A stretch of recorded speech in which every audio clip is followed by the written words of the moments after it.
good morning. It is a Would You Rather Wednesday edition of Glenn Clark Radio. I'm Glenn. He's Griffin. Unfortunately, Drew will be here at some point. Also coming up today, we'll talk some baseball. Dan Szymborski from Fangraphs and ESPN. Get his thoughts on the Orioles and whether or not they have a starting pitching problem. He clearly doesn't think.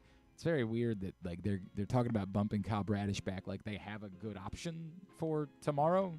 Otherwise, I mean, I get why they might want to, but if he's physically capable of doing it, unfortunately, they're kind of in a spot right now where they might need him to do it. You got to make a roster move. I mean, I guess if you just want to keep yo-yoing Nick Vespi and saying, hey, sorry, Chief, this is the way that it goes. But you can say, hey, you can bring up Cade Povich and let him make a start. You can. You could. But you have to make a roster move in order to do that, and maybe the answer really is just that's the way they're going to treat Nick Vespi for the rest of the season. Like, sorry, bro. This is your lot in life. Maybe they can just start Burnes again. I'm not opposed to it. I guess I would believe that he would be physically capable of doing it. But anyway, the Orioles do win last night, and we'll talk about that for sure. Also coming up in a couple of minutes, our buddy Rick Dempsey. You know, I have been referring for the last couple of weeks, and I keep meaning to have Rick on to talk about it, to this rant that he went on Twitter about pitch framing, and I am with him, and it needs to be sent and fired into the sun, and that's why I'm in favor of going full ABS. Doesn't appear as though baseball is, but I'm in favor. I'm in favor of, in fact, outlawing pitch framing. Like starting to tell catchers, even if you don't go full ABS, assign the second base umpire to say, if we notice that you are dramatically changing it, we're changing, like we're adding a ball. Like I am in favor of pitch framing is effing insanity. But we'll talk about that with Rick Dempsey. And you all can tell me I'm an old man yelling at a cloud. You can tell Ricky's an old man yelling at a cloud, but we're right. You've just accepted it because it's part of the game now. It shouldn't be. It's just deception. It has no place in the game. Hidden ball trick, how do you feel about that? Hidden ball trick, that's you can actually watch to see if they're doing it. You're allowed to. You're allowed to see whether or not they do it. And if you fall asleep and don't pay attention, that's on you. This ain't that. You can do nothing about it. Zero. It's just cheating. That's all it is. We don't like saying it, but that's exactly what it is. Period. We just accepted that it's part of the game. It's nonsense. Sorry, I'm not going to do that. We'll talk about it with Rick. All right. Orioles win. And also Drew will be. Did I say Drew will be here? God, sorry, Drew will be here. I don't. He'll be here twice? Anyway, Orioles win last night. 10-1 over the Blue Jays. Ryan Mountcastle hits a couple of home runs. And so, yes, indeed, Ryan Mountcastle is man of the match for a third time this season. And I apologize to Corbin Burnes because it's really hard to do a whole lot more as a starting pitcher to not be man of the match, but Ryan Mountcastle hit 2 home runs and drove. Shouldn't have let up that home run to George Springer. Yeah, that was the entirety of the difference. That's why he was so pissed If coming he had, off. If he had thrown seven shutout innings, Ryan Mountcastle probably still would have been man of the match. Ryan Mountcastle gets star number 3 for the season. Just an unbelievably pleasant night. Got to do better, Corbin Burnes. What's that? Corbin Burnes has to do better. He's going to have to throw a perfect game, I guess, at this point. I guess. So. I really do. Like, I don't know what else. I said it a couple weeks ago. I was sort of defaulting to, like, the starting pitcher for every man of the match for a little while. I was like, I maybe need to make it a bit more difficult. But still, I feel like if Ryan Mountcastle doesn't hit 2 home runs last night, Corbin Burnes is the man of the match. It's just that Ryan Mountcastle hit 2 home runs last night and drove in 5. So he's going to be man of the match as he continues to own the Toronto Blue Jays. So there you go. I do not care as much as you guys do, and I can't tell. I think most of his good-natured internet silliness, I'd like to hope that nobody is actually offended by what John Schneider said the other night. It's awful. Like, if you genuinely think that there was something wrong with John Schneider saying the Orioles aren't the 1927 Yankees, then, like, get a grip. Seriously, get a grip. But I do think it's largely just internet silliness, and in a way you almost feel bad for him. This poor guy. Like, he can't win. He's being well. What he said is completely like you can't just say, well, there's no way we can beat these guys. Nothing we can do. They're the greatest team of all time. That you can't say that as a manager. I understand the point that he is making. Like he's trying to say, dude, they're really good, but we have to be able to beat them. They're not unbeatable, which we all know is true. I heard, I think the radio broadcast last night was referencing it as like bulletin board material. Like, seriously? Do you think being said that you're not the 1920? If it's silliness, all good. Like, all good. Pile on them. The Orioles are murdering them. Have fun with it. But, like, if you actually think that there's a problem with what John Schneider said, get a grip. And I don't think that's what it is. I think that it's all everybody just having fun because this is the internet and this is Twitter and everything's stupid and the world is, what it is. I think that's largely what it is. But it was weird because for like a minute last night I ended up on the radio broadcast and I don't know if it was Brett or Ben Wagner. Like one of them was like, I'm kind of surprised he said that. You don't really want to give teams bulletin. I'm like, are you out of your mind? I like those guys. I'm not trying to take a shot at them. Like, really? You think that's bulletin board material?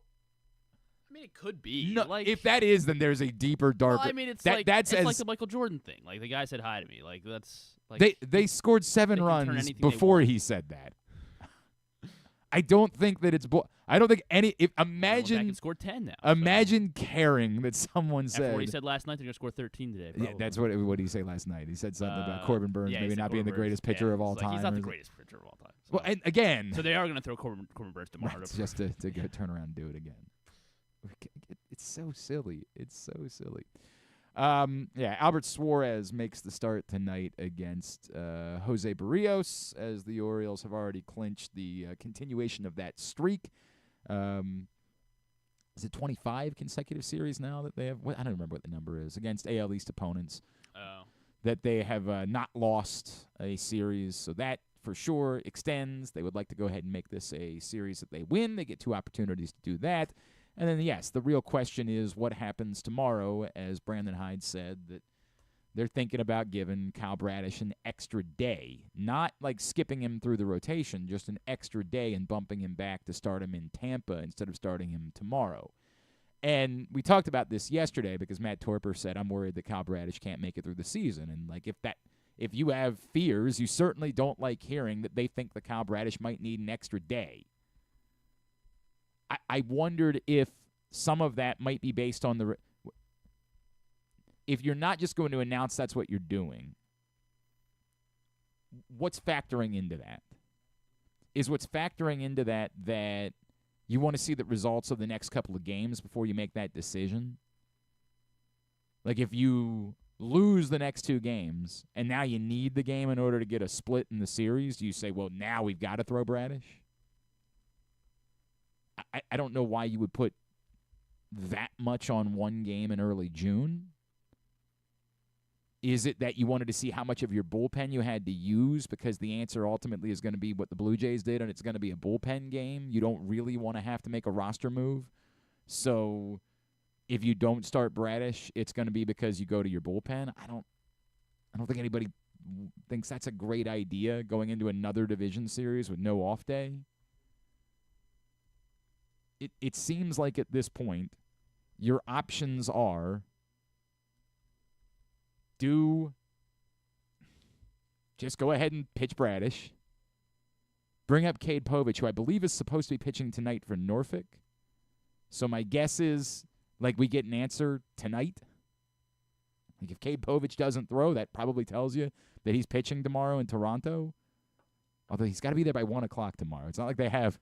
If they're making that decision, they're probably making it today and getting him up there. And then I guess the third option would be to let Julio Teheran make a spot start, which I don't think anybody's interested in. And I don't know, like, maybe the part of the deal was like, hey, man, you'll get to make a start this week in the major leagues, then you got to go to the minor leagues, and that's why he was willing to. I have no idea. No clue. I couldn't tell you. But those seem to be like what your options are for tomorrow. I don't think that you can bullpen a game tomorrow knowing – I mean, I get it. The Blue Jays did it last night knowing they got to play another game today. I guess the answer could be bullpenning a game tomorrow. But I don't even know who of this group could throw there's no way that's the answer. 3 innings at this point. Like, who is the pitcher of this group that you're like, yeah, that guy could give us, multiple innings tomorrow, and we'd be comfortable with it. Keegan Aiken, but you're going to say, all right, he's given up 5 runs. Well, his last 2 times out, he hasn't given up runs. But if he's going to go multiple, you're not going to be confident. I get it. I'm not going to be confident. I know Dylan Tate went 2 1/3 not that long ago. I guess there are options in there that could go to. I'm only doing this again. I think the simple answer is, and we got quick hook on Cole Irvin, you just don't because he'll be on short rest, so there's no chance they do that. But then you gotta revisit all of this again when Cole Irvin would be slated to come around, unless you think Kramer's back. But no, Kramer hasn't even made a rehab start yet. No, it's not an option. You can't do that. I don't think bullpenning is an option. So. I don't think it is either. But again, you got to make a roster move if it's going to be Povich. And I'm not saying you can't do that. And unfortunately, the answer, I feel bad for poor Nick Vespi, but that just might be the answer, is that you've got to make a roster move, and poor Nick Vespi ends up having to go. And that's a bummer. You hate it, but that just might be the answer. Somebody's got to play that role. Somebody's got to be the guy. He's got the options, so it just might be the way that this works. We'll find out. But right now, I'd like to find out that the Orioles have clinched a series victory before that is even in the picture. Today's show is brought to you by this print issue of Press Box, which is still available for another, 10 or so days. Grayson Rodriguez is on the cover. Great cover story from Luke Jackson. You heard Jim Palmer giving it the big push on the broadcast last week. You can pick up this print issue of Press Box anywhere around town where you find Press Box, including your area Royal Farms stores. You can also read the entire issue at PressBoxOnline.com for that print issue of Press Box. So make sure you go out there and do that. All right, a couple of things. Eric says, McCann takes pitches that are balls and tries to frame but holds it for too long. This shows up umps and doesn't help. Adley has a tendency to take low pitches in and near the zone and highlight jerks his glove in the middle of the zone and higher. I get it, getting into the nitty-gritty of how someone frames pitches. I just don't want – I want it gone entirely. Period. Let's talk about this with our next guest because he knows that I love him. He's been a friend for years, and he's a friend to everyone in our city. But I genuinely appreciated a little rant that he went on Twitter a couple weeks ago where he put pitch framing in the crosshairs because I'm fire pitch framing into the sun. Joining us now, 1983 World Series MVP, our buddy, Uncle Rick Dempsey is back with us here on GCR. Rick, it's Glenn. It's always great to catch up, brother. Thank you for taking the time for us this morning. I know. I actually slept in today. Usually I'm up around 5 o'clock every morning. Are you here in California? I was going to say, are you back home? When Griffin said you were coming on at 10, I was like, what the heck? What in the world?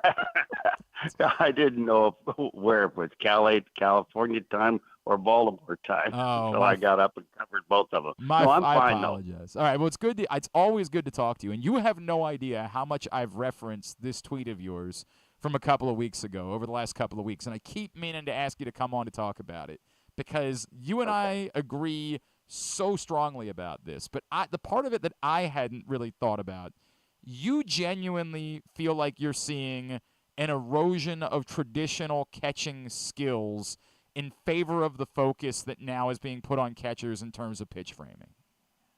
Well, I think everything's kind of falling in place for Major League Baseball because what they want to see is more scoring. And if you want to put more guys on second base, obviously you're going to see a lot of scoring. And that's what the one knee. Everybody goes to the one knee. I went to the one knee, but I never did it in two-strike situations or with anybody on base because you cannot afford to put guys in scoring position like they're doing in baseball today. And so, I mean, right now, I think I heard an analytic number for stolen bases it's up over 1,000 more in the analytical era than it was back in, like, say, my era, because the way to keep the ERAs down and the way to keep your team,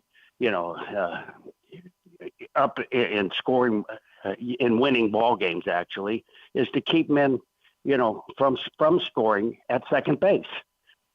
So if everybody's going to make an attempt to try to block a ball from one knee, it just doesn't work very often. So that's why the higher percentages of wild pitches are being thrown today, because they don't give catchers any wild pitches anymore. When the ball is in the dirt, hits the dirt, it's an automatic wild pitch. Well, I used to tell pitchers, and I use Steve Stone as one of my examples, because when he came to the Orioles, the most he had ever won in his career was 12 ball games. So we got to a ball game, one of his first ball games, and he had a 1-run lead in the 9th inning, men on second and third, 1 out, right-hand hitter, 2 strikes and no balls. So I called for a curveball in the dirt, and he turned around and got all upset and called me out, and he says, "What are you doing?"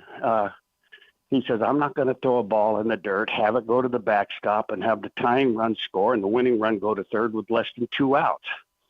So I said, "Listen, you don't throw that good." And so to throw the ball by me, he said, "Put the curveball in the dirt. We'll get this strikeout because I know this guy will swing at it.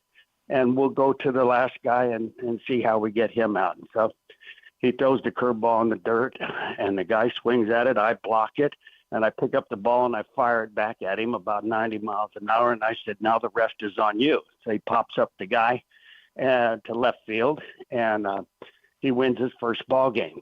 He learned something in that ball game, and we were just talking about it 2 days ago. He said, you learn how to pitch out of the strike zone when you're ahead in the count. Right. Throwing the ball in the dirt is one of the big parts of doing that. Don't give them a chance to hit a good pitch. Nowadays, you pitch up in the strike zone, but and you pay the price. But Steve went on to win 25 ball games. Yep. I don't even think Jim Palmer ever won 25 ball games in 1980. He was the Cy Young Award winner, and he pitched in the All-Star game. But it proved something about, the approach to baseball. When you don't have to throw a strike, then you don't throw a strike, and you try to entice the hitter to swing the bat. But in today's game, they don't pitch low in the strike zone like that. They don't deliberately throw breaking balls in the dirt because they're afraid the catcher is limited to the amount of space that he can cover, so he slaps at the ball behind home plate. He's not going to get, a pass ball in those situations, so they're all for it. But everybody's doing it, so it kind of equals the playing field out a little bit in that respect. But I still think they're really hurting the game, and they're hurting ERAs, and they're hurting pitching staffs by always going to one knee all the time, thinking that they can give a lower target that way. I could give a low target on the ground from a crouch position, which was normal. It's all about your flexibility behind home plate. So that kind of thing is an area where teams are making a mistake. I think the teams that have catchers that don't have to go to one knee but can give low targets.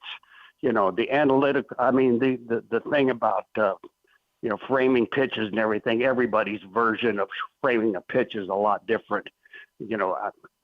Pitch on the outside corner, I used to bend my wrist and pull my hand back, and turn it towards the inside of the plate. Now they're taking these big arm swings where they catch a ball on the way of pulling it from outside on all the hitters. They pull it to the left, right-hand hitters, and try to get the umpire to call it a strike in those situations. But there's always going to be controversy when you start to talk about how you should actually learn to frame a ball. It's a lot different than it was in the old days, Glenn. So, Rick, it feels like it's gotten cartoonish, the pitch framing. Like, it feels like we're at a place where it's almost like a caricature of what we thought pitch framing was. That, like, now we're literally taking balls that are just above, the dirt and trying to drag them all the way up into, like, the top of the strike. It just feels like we've gotten to a place where it's almost separated from reality, and it's laughable to me the way that pitch framing has gone recently. Well, that's very well said. It really is, because, now I'm reading all of the articles on how more catchers are getting hit, and it doesn't surprise me because, you've got to know exactly where to sit behind home plate. And, we went through that era when I was still doing the shows for Mass and myself, where catchers were sitting back so far that by the time they caught the ball, they had the umpire, 6 or 7 feet behind home plate trying to call pitches on a corner. It just wasn't really a good situation. Yes, you have to be up. I used to be able to touch a hitter's hand. I mean, his knee with my left hand would tell me exactly how far I could be back behind him. And, we never got more than one, catcher interference, maybe 2 at the most for a whole full season. Now they get them all the time, and guys are getting hurt. And let me tell you something. If Adley Rutschman gets hurt trying to reach for a ball like that and pull it in for framing a pitch, and they don't have him down the stretch, that team's going to be in trouble because Adley, controls the tempo of the game. He does a very good job at that. Probably the most impressive catcher in all of baseball in that respect. But I wouldn't want to see this guy get hurt because he means so much to the team offensively at the same time, switch hitter. So I wouldn't take a chance on that sort of thing, just trying to steal pitches. Pitching is precision, Glenn, precision. And that means that the catcher has to go to the bullpen workout in between starts and work on a pitcher's release point, throwing the ball where you want. Like Palmer told me in the very first game that I caught him was that, Rick, whenever I get behind in the count, I want you to sit 1 inch off the outside corner right at the knee and call for the fastball. That fastball down and away worked for him with 820 win seasons and 3 Cy Young awards. I'm telling you, that's what the Orioles need, especially going down the stretch, is to stop people from getting into scoring position and having pitchers do the good job that they need to do just by throwing strikes, using their own mechanics to keep the ball down in the strike zone. Make them hit it on the ground. Don't give them a chance to hit it up in the air. But it has a lot to do with the catcher running that team, running that pitching staff, going down the stretch especially. And the Orioles have a good chance to have the best, and they should take no chances at getting either one of their catchers hurt behind home plate. Rick Dempsey is with us here on Glenn Clark Radio. Rick, I don't know how you feel about it because I know you're an old school guy. I am to the place of I am in favor now of going full on automated balls and strikes, in part to get rid of pitch framing and to get back to, focusing on the skill. Like it has just gone too far for me, and I get that baseball's not going to do it. Like I think that it's going to be a challenge system, but I would be totally fine with saying the pitch is the pitch. I don't need framing to be the story of why a ball is called a ball or a strike. Well, I just said it a few minutes ago. The catchers are setting up so far behind home plate that they're making it a lot tougher on umpires to call corner pitches strikes. Right. So they're expanding the strike zone in some respects just to make sure that they don't get one wrong. But, go back a little way. They're changing it too much. Go back a little bit away and get catchers to move up, but not to reach out and catch these pitches and try to frame, catch the ball, receive the ball. They're losing that old consistent way of framing pitches that was still so good for pitching staffs. Pitching staffs struggle so much now to get an ERA under 4 when, as you know, most of the Oriole pitchers that I caught in my era and before me, the 420 game winners, those ERAs are down there in the 2s and the 3s. Mm-hmm. That's an ERA. That's a real ERA, not 4 or 5 or something like that. So it's there's a lot of room for debate here. I know people aren't going to like what I have to say about it because they like to change the game, but the game's changing too much when it comes to that sort of thing where the catcher's moving around, jumping right in the middle of a guy's delivery to get to one knee and not blocking the balls that he's supposed to block and keeping runners out of scoring position. But, Rick, do you think they need to do something about balls and strikes, like to help, either to say to help the umpires, because whenever we have this conversation, I acknowledge the difficulty of this. It's an extraordinarily difficult job. That said, it feels like you have the technology to get it right and to not just rely on, it's a difficult job, except the fact that they're going to get some stuff wrong. Do you feel like there needs to be a change when it comes to balls and strikes? Definitely. Definitely. But I don't want to see us lose umpires because they're part of the game. It's just, human error has always been a little bit part of the game. And I think having umpires that can call balls and strikes and be in a position behind home plate where they can do that would improve the ball strike calling. And this way of forcing umpires to sit back 3 or 4 more feet farther than they're used to or should be is really going to change how umpires call close pitches. So I disagree with you, Glenn. I'm sorry to do that about, we were going so well. We were going so well, Rick. I know. I'm not surprised. I'm not surprised that you disagree. And I get it. I do feel, and by the way, not just pitchers, hit, everybody that I've talked to in baseball has said, we don't want to see ABS either. We don't want that. We want it to be, and I think everybody's in favor of the challenge system. And I do think that's what's coming in the next 3 to 5 years for Major League Baseball. Well, you're probably right. Nobody seems to be satisfied with the old days, and umpires were part of that. I think when I first came into the big leagues, old umpires like Nestor Shylock and guys like that were outstanding umpires. That they had. The National League was always noted for having umpires who called the low pitch better than the American League umpires who called the high pitch better.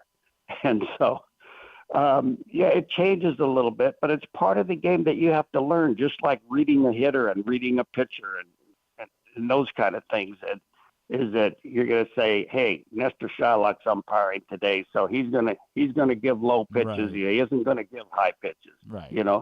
And so, we made the adjustments, and nobody ever complained in those days about balls and strikes. But I know what you're talking about because I see that little square box that they put up now, and it shows balls outside the square box are getting called strike threes and stuff. And I think that has everything to do with the catcher pushing the umpire back too far to make close call pitches like that.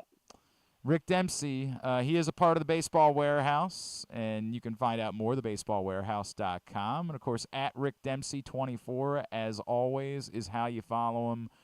Rick, I truly love it when we get to hear you rant or see you rant on. I love it. Getting your juices going, I'm all for it, man. I always appreciate you. I love you, brother, and thank you for spending the time with us this morning.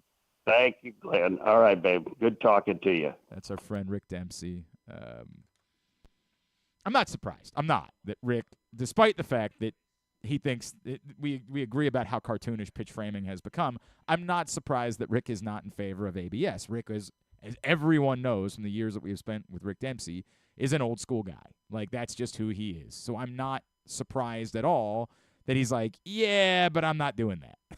Like, that doesn't surprise me. That said, I am very much always going to be we have the technology, there's no reason not to use it. And I do still think the umpires can be a part of the game, even if they're not the ones that are calling the balls and the strikes. But I get it. All right, I guess Drew's here. I don't know what that bit was. Oh, yeah, there he is.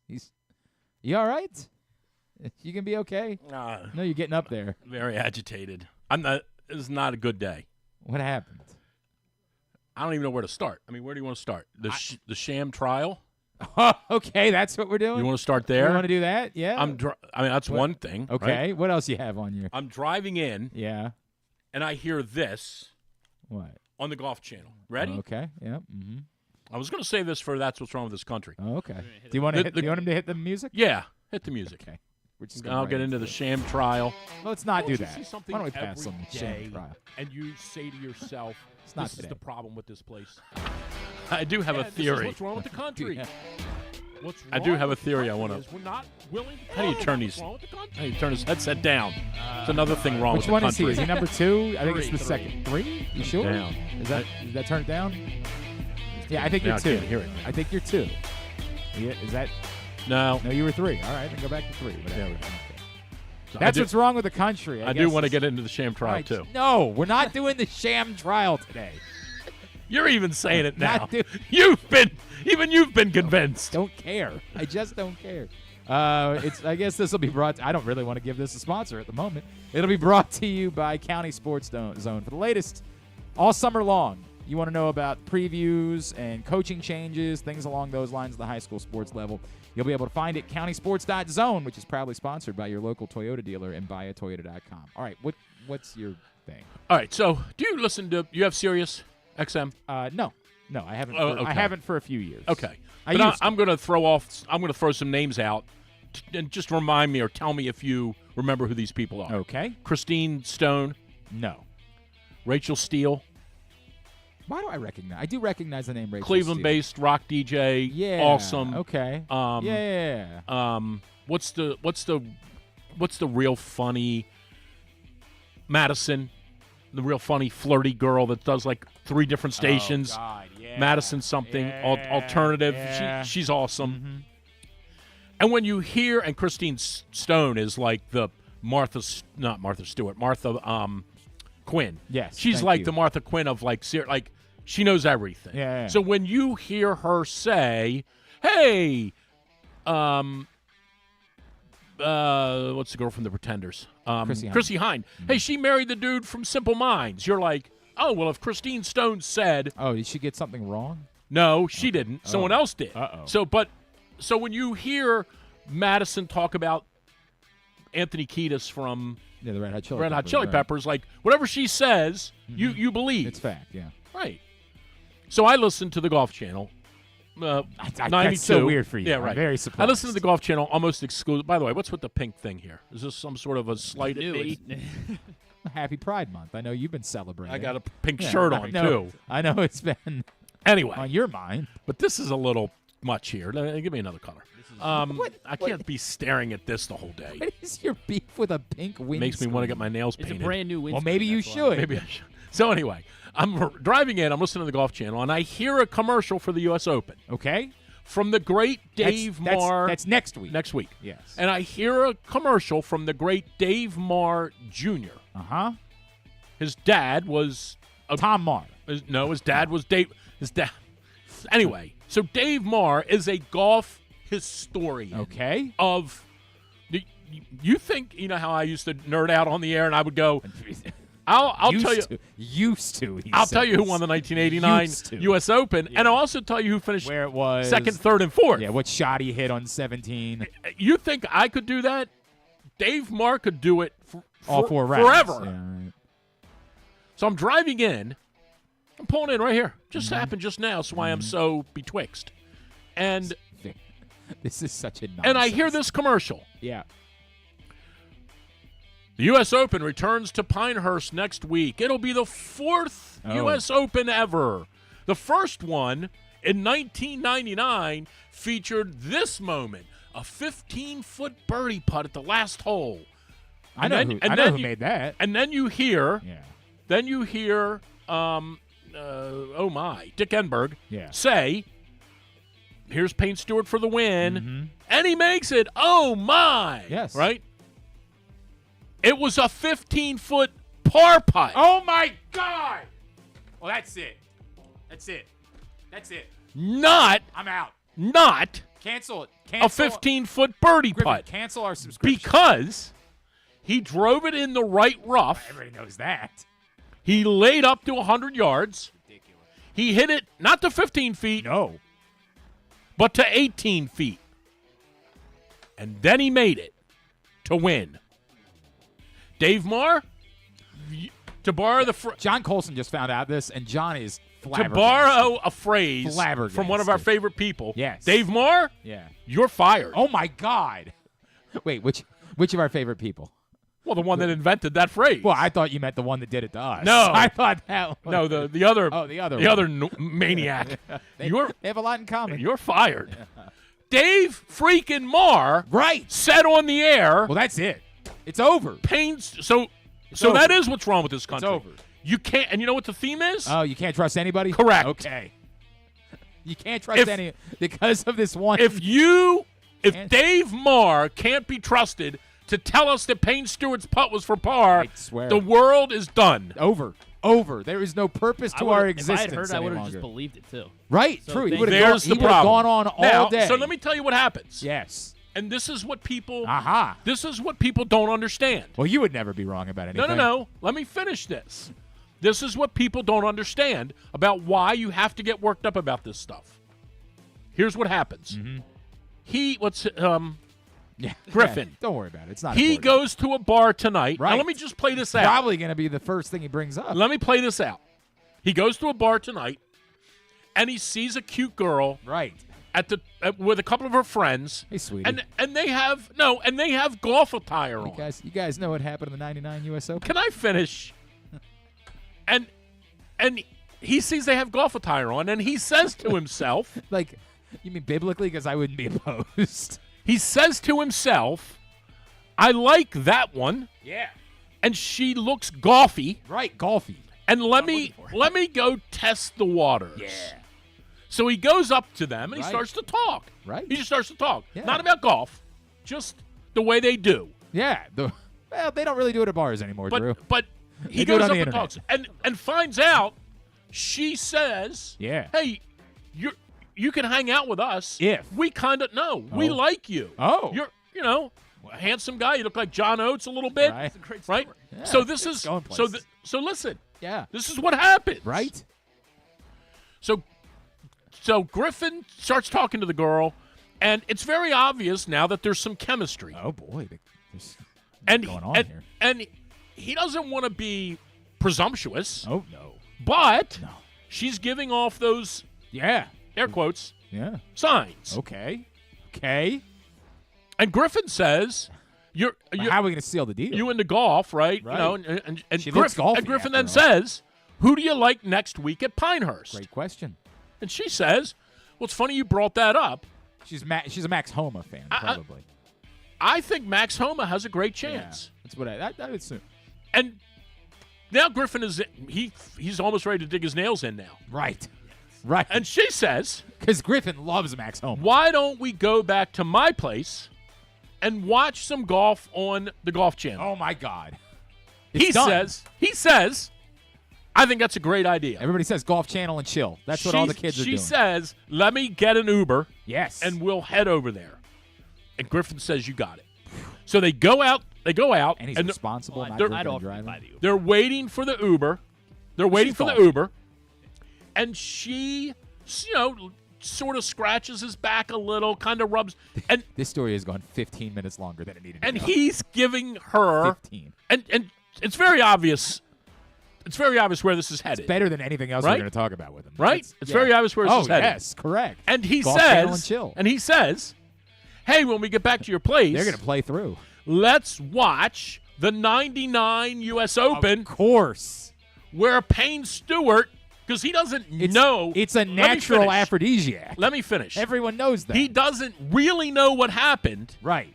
because he's not into golf. Right. But he heard on the air Yes. that Payne Stewart birdied the 18th hole. Can't wait to see it. So he says, let's go back and watch Yes. the end of the 99 U.S. Open Yes. where Payne Stewart birdied the 18th hole. Oh, She no. says, Oh, no.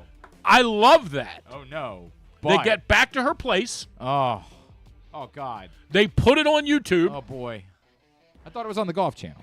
No, you got to go to YouTube to watch Oh, the okay. clip. All right. Just want to make sure we keep She this. says, it's kind of hot in here. My roommates didn't turn on the air Oh, conditioning. boy. Oh, boy. Do you mind You know what Nelly said? if I take off my top? Right. And A lot of women just do that. They'll be like, why don't we just and sit around Griffin says, topless? I don't mind at all. Right. And she takes Yes. off her top. I'm And now really Griffin's- disturbed by And the fan fiction. And Griffin- Is there anything wrong with the clip? can I No, you're finish so good. the Yeah. story? No, And please. Griffin says Yeah. to himself, Yeah. this is too good to be true. Yeah. Yeah. And she says, I agree, for the record. And she says, I'm going to make us a cocktail Right. because Payne Stewart's on the 17th hole. Fire- And I want to fire see the how nipple. this ends. Right. She goes and makes 2 cocktails and brings them Well, out. he knows how it ends. And when she comes back, now she doesn't have any shorts on now, either. what is going on here? And Griffin says, Again. this Again. is insane. Right. And She says, here comes the 18th hole. Yeah. Uh-huh. Payne Stewart hits it. Is that what they call it now? Payne Stewart hits it in the right rough. They call it the 8th? Payne Stewart hits it in the right rough. And she says to Griffin, right. How does he make birdie from the 18th rough? Great question. He's got 240 to the hole. Griffin says, watch and see. Right, because he knows. He heard it on the Golf Channel. She watches Payne Stewart lay up to 100 yards. Oh, God. And then now says, everything's off. Now says now to Griffin, totally naked. He must hole out here. Obviously, he was going to hit a birdie. Griffin says, correct. Watch and see. It's like, speaking of holing out. Watch and see. Payne hits his wedge up to 18 feet. Right. Well, that's not a birdie. And she says, I thought you said he birdied the 18th hole. Oh, no. And Griffin says, he does. She says, no, he doesn't. Right. And then Payne Stewart makes the putt for par to win. Yeah. And she says, I got to put my clothes back on. Can you give me my top real quick? That's really, oh, God. Griffin. All because you I listened wasn't on Drew's side. to Dave Marr on the Golf Channel. Correct. It cost you everything. So when you think this isn't a big deal. Right, correct. Think about Griffin and the fact that he had to, He can now no longer go to the bar go to the sock and drawer impress afterwards. girls with his golf knowledge that's been given wrong to him by, arguably, the #1 historian in golf ever. And that's part of what's wrong with this country. Part of it. Which part? That's part of what's wrong. I have no words. I have no words. Well, now that it's been explained to you like that. Right, no, it's a great point. I got a few questions. Will you accept some follow-ups here? Sure. Can we do a post-game press conference? About that or the sham trial? Well, no, we'll leave the sham trial alone for now. Would you take a few follow-ups on this particular topic? I sure will. All right. How are we going to do this? Griffin, you want to be the moderator of the press conference? Oh, sure. All right, go ahead. You, sir, in the green. Hi, Glenn Clark Radio in Baltimore. When you were writing this scenario, did you have a specific woman in mind to play the role of the date for Griffin? I could picture her in my mind. Okay. All right. Yeah. You want to describe her?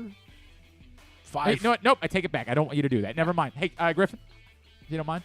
You in the green. Hi, Glenn Clark, press box in Baltimore. How are you? Quick question. One for everyone. Quick question. Let me understand something. Yeah. You've never seen football in your life. Wait. You don't even know what offsides is. Right. Yeah. Is there a question? Yeah. Yes, this is a question. Is this an effing joke? How many countries are in this country? That's from the first. I remember it. First Ted Lasso. Yeah, I do. That was a Ted Lasso joke, too, that I gave you. Oh, all right. So it's an amazing thing that we just pulled off there. Another question. Sure. Right? What if, hypothetically, right, in this scenario, if she was so golfy, she should have known that Griffin was wrong. She's a girl. Right, but you said she's golfy. Yeah, but she doesn't You know said about Payne Stewart. Golfy. She wasn't even born then. Well, I understand that, but you She said was born in golfy. 2020. She was born in 2001. Good. Follow-up question. You, sir, what branded T-shirt is that? I don't actually know what it Reebok. is. I think it's Reebok. Glenn Clark, 105.7 The Fan, We'll let him know. here in Baltimore. Just a follow-up Nice about show, this. by the way. Yeah? I got Heard you and that Renee girl. You Renee. guys Oh, are- Renee. you guys That's are- what we're doing now. That's what you got for us. Go ahead. Follow-up. Sure. Right. Is there a chance that this was a girl that maybe Griffin didn't want to be around anyway? Like, if this is what it came down to, He if went this to a was the lot one- of trouble. I understand. to But strike if this out. was the make or break, like, I just wonder if maybe he didn't dodge a bullet in this situation. She's a nice girl. I think I got a home run run. Was She's a nice girl who held him to higher standards. Oh. What? Final question. Yep. If you don't mind. You go ahead. All right. Hi. Glenn Clark from. Nasty Glenn. Yeah. Oh yeah. Nasty Glenn. Nasty Glenn. Glenn Clark, the Patriot League on ESPN. Yep. One more question for you. Did you get paid yet for all those games? I did. You did? Okay. I good. did. They take care of me. Good. Good for you. Everything's good. Oh yeah. Have you had problems in that department? Has that been an issue for you? Just one more question. Sure. Are you okay? Yeah. The sham trial finished me off. That's really what it is? The sham trial? It totally wrecked me. I didn't realize that you were this worked up about Hunter Biden. I didn't totally- know that you were so... It just totally wrecked me. It bothered you that much that Hunter Biden was facing gun charges. I don't but understand you why don't it like took it? 5 weeks to find him guilty when we all knew within an hour and a half he was guilty. Well, I mean... Like, why did it take so long? You just want to embarrass him, which is difficult to do. Is it? Yes, It's, it is. I guess when you can't be embarrassed what I by mean, anything. right. It's a good point. I have my own theory, though. Yeah. You want to hear do my you? own theory? I can't wait for this. Listen. We are moving on from the sham trial. But listen, no. But I tell you what, we're not. We're gonna start a real Listen. trial for Dave Marr. That's correct. We're not gonna put up with this. So This nonsense. Cui bono, right? Who benefited from the sham trial? Who benefited from the sham trial? I Yeah. guess the state of New York. No. He did. He raised $40 million in 24 hours. Okay, well, I mean, I think the whole these thing was people a were going to setup. give him money no matter think what. the whole oh, thing you was think a- he was in on it? Yes. You think he wanted to be found guilty? Yes. In order to. 100%. Yeah, I think you're giving him a little too much credit. I don't think so. I think you're giving him a little. $40 too million's a much. lot of money. I understand. I just think you're giving him a little too much credit when swear. it comes to that. Dave Marr. Oh, Dave I Marr. almost drove off the road. Yeah, me too. I'm not going to stand for this. That'd be like somebody saying that nobody tunes in to watch Angel Reese. Nobody would say that. You like Sierra Farrell? Who? Sierra Farrell. I'm not familiar with Sierra Farrell. American Dreamin'? You haven't heard that No, song? I don't Put know that the song. song. Oh, we can't do that, We right? can't do that. No, not allowed to do that anymore. You all right? Everything good? Everything okay? The Dave Marr thing definitely finished me off. Did you do all that? Just you came up with that right on the fly? He just heard it in the parking lot. No, I mean the fan fiction, the fantasy. You're not secretly writing like For like TV Guide or something. or no, like more like Reader's Digest. Penthouse letters or the Penthouse Forum. Not You're not anymore. secret. No, no, you got out of that That's a business. plug and play. Hey man, hey, we all need the money. Yeah. Got to tell you, it's the You summer. get I paid got for no that? college Wait, sports wait, to do. wait. You get paid for those? He's doing it for the love of the You game. get- For the love of the game. What do you get? You used to get $75. What do you get now? It's 25, but it's still money. Like you take. Do they still publish the TV Guide? I don't think so. I think there's a website, but I don't. think Oh, they there's have no like more. I don't think they have a actual physical TV guide anymore. No, That I don't think was the they have. best. Was it? Yes. That's way before your time. Physical. what No, was in the I physical remember TV my guide? parents getting the TV guide. There was the TV guide in the mail, and then there was like a different version of the TV guide that came with the Sunday newspaper when I was a kid. No, the TV Guide was the I know, it was smaller the one. magazine. Yeah. that came in the mail. Yeah. but they had like a. Yeah, you had one in the paper too. They had and it was made by the same people, the TV Guide people. They just did a different, like a flat version that they put in the newspaper on Sundays. All right, I don't know how we recover from that. I can't possibly follow that up with that's what's wrong with this country. I think we just have to leave it and allow it to go into the ether. And that is what's wrong. That definitely When you that definitely is Put your what's- faith in people. That's definitely what's wrong. I was trying to think of how the most spectacular way that I had failed to close the deal. Like I was trying to, as you were telling that story, Probably Dave Marr's fault too. what is the greatest story of a time that I failed to close the deal? And I'm struggling with what that answer would be. I would have to think about that for a little bit. Like I've definitely had some fall flat on my face moments. I definitely told a story to someone recently about something that I thought was happening, and then it didn't happen, and I can't remember why it didn't happen. There was the girl in Indianapolis. There was that one that absolutely. From the moment we got on the bus, I said that girl's going to be a problem. That girl's going to be an issue. And Drew was like, "No, dude, she's way out of your league." And the moment we got off the bus, she walked right up to me like, "You have the sexiest voice in radio." And I was like, And you said, I'm not Drew, I'm Glenn. right, correct. Correct. Sorry. I was like, oh boy, this is gonna be a long You weekend. pulled a Jackson Holiday though, right? Drew was like, look, man, I'll get earplugs, whatever. Because Drew and I were sharing a room in Indianapolis that weekend. He was like, "Oh, just tell me if I got to put earplugs in." I'm like, Was that the trip? which trip? Oh no, that was weird. This was the playoff game. Oh, when yeah. I looked over at you with 2 minutes to go. Yeah. and we were both One both good- had a one 10-hour good- one bus good- ride home, no, and I one good said, thing. only one good One- thing one about good this, thing buddy. that's coming Tomorrow from morning at 8:30. 10-hour bus ride home. I think that'd be like a 17-hour bus ride. Well, some people flew home. Yeah, I know. We didn't get that luxury. No, because we had to. But somebody's got to ride home with all the Yeah. morons. Yeah, Okay, thanks for choosing me. Right. Yeah, I don't know if you heard your son's on this trip. Right. He can handle that. Oh. All right, when we come back in. What happened in that game? Something weird happened in that game. I don't really remember. Oh, they I didn't remember. Really do anything. No, I remember. They never did anything Ed offensively. Reed intercepted a ball and tried to pitch it. I remember that part. But and Dallas Clark recovered They didn't it. do anything offensively in that game. They did nothing. Well, Flacco. Right? What did that guy ever do? That bum. That guy Where is he stinks. now? Who's he play for? The Colts.